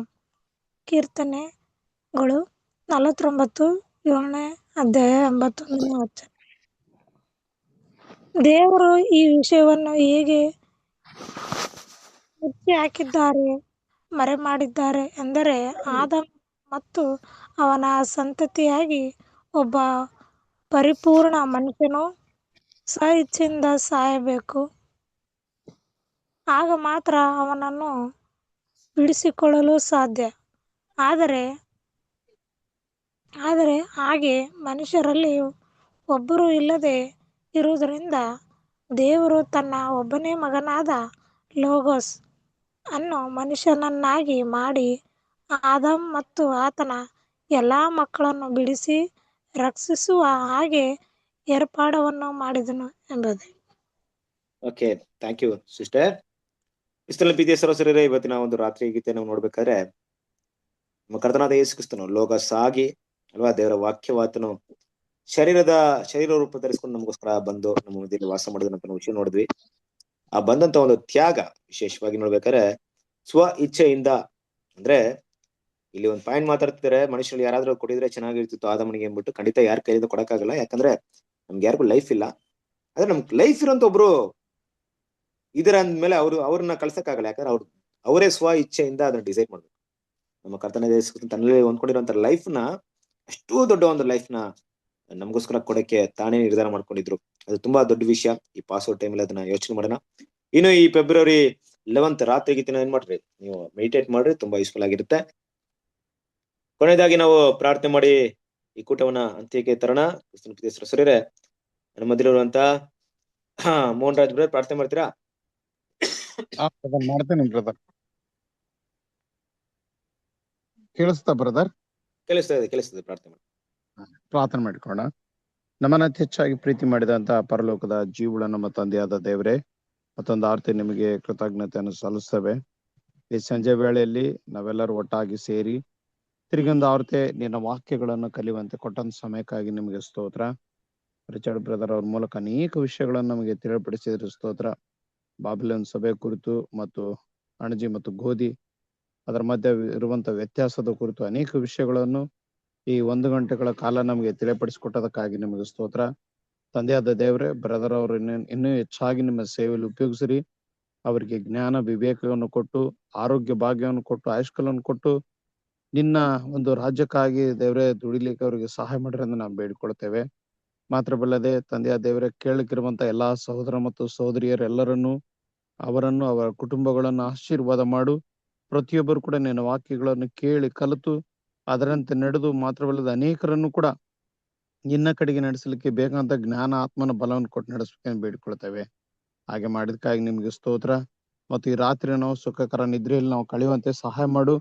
ನಾಳಿನ ಒಂದು ಹೊಸ ದಿನವನ್ನು ನಮಗೆ ಕೊಟ್ಟು ನಮ್ಮ ಜೀವಿತದಲ್ಲಿ ಅನೇಕ ಮಾತ್ಕಾರಗಳು, ಅದ್ಭುತ ಕಾರ್ಯಗಳು ತಂದೆಯ ದೇವರೇ ನಿನ್ನ ವಾಕ್ಯದಿಂದ ನಮ್ಮನ್ನು ನಡೆಸಬೇಕೆಂದು ಬೇಡಿಕೊಳ್ತೇವೆ. ಹಾಗೆ ಮಾಡಿದ ಎಲ್ಲ ಮಹೋಪಕಾರಕ್ಕೆ ಮತ್ತೊಂದಾರ್ತಿ ನಿಮ್ಗೆ ಸ್ತೋತ್ರ ಸಲ್ಲಿಸ್ತಾ, ಈ ಎಲ್ಲಾ ಪ್ರಾರ್ಥನೆ ವಿಜ್ಞಾಪನೆಗಳನ್ನು ನಿಮ್ಮ ಒಬ್ಬನೇ ಕುಮಾರನು, ನಮ್ಮ ರಕ್ಷಕನು, ನಮ್ಮ ಒಡೆಯನಾದ ಯೇಸು ಕ್ರಿಸ್ತನ ಹೆಸರಿನಲ್ಲಿ ಬೇಡಿ ಹೊಂದಿದ್ದೇವೆ, ನಮ್ಮ ಪರಲೋಕದ ಜೀವುಳ ನಮ್ಮ ತಂದೆಯ ದೇವರೇ. Amen. Thank you brother. Thank you. ಎಲ್ಲರಿಗೂ ನಮಸ್ತೆ.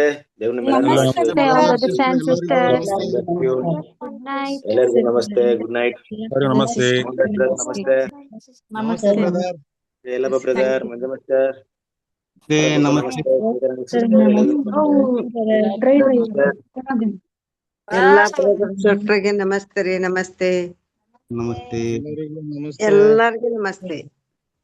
ನಮಸ್ತೆ ರೀ. ನಮಸ್ತೆ. ಎಲ್ಲರಿಗೂ ನಮಸ್ತೆ. ಎಲ್ಲರಿಗೂ ನಮಸ್ತೆ. Thank you. ಎಲ್ಲಾ ಪ್ರೊಫೆಸರ್ಗೆ ನಮಸ್ತೆ. ನಮಸ್ತೆ. ಶುಭರಾತ್ರಿ.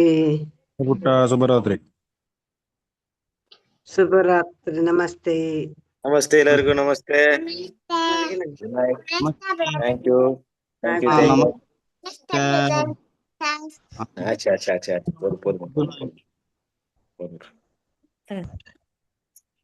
ಬ್ರದರ್ ನಮಸ್ತೆ. ನಮಸ್ತೆ ನಮಸ್ತೆ ನಮಸ್ತೆ ಸರ್. ಸಿಸ್ಟರ್ ಎಲ್ಲೋದ್ರ ಅಂತ ಅದನ್ನ ನೋಡ್ತಾ ಇದ್ವಿ, ಬಂದ್ರು. ನಮ್ ಸಿಸ್ಟರ್ ಎಲ್ಲಿ ಹೋಗಿದ್ರ ಅಂತ ಅದನ್ನ ನೋಡ್ತಾ ಇದ್ರಿ, ಬಂದ್ರು. ಓಕೆ, ಗುಡ್ ನೈಟ್, ಬಾಯ್.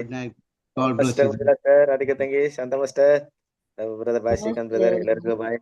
ಆನಂದ್ ಬ್ರದರ್, ರೇಷ್ಮಾ ತಂಗಿ, good night, take care, bye bye. Recording off ಮಾಡಿ ಪ್ಲೀಸ್.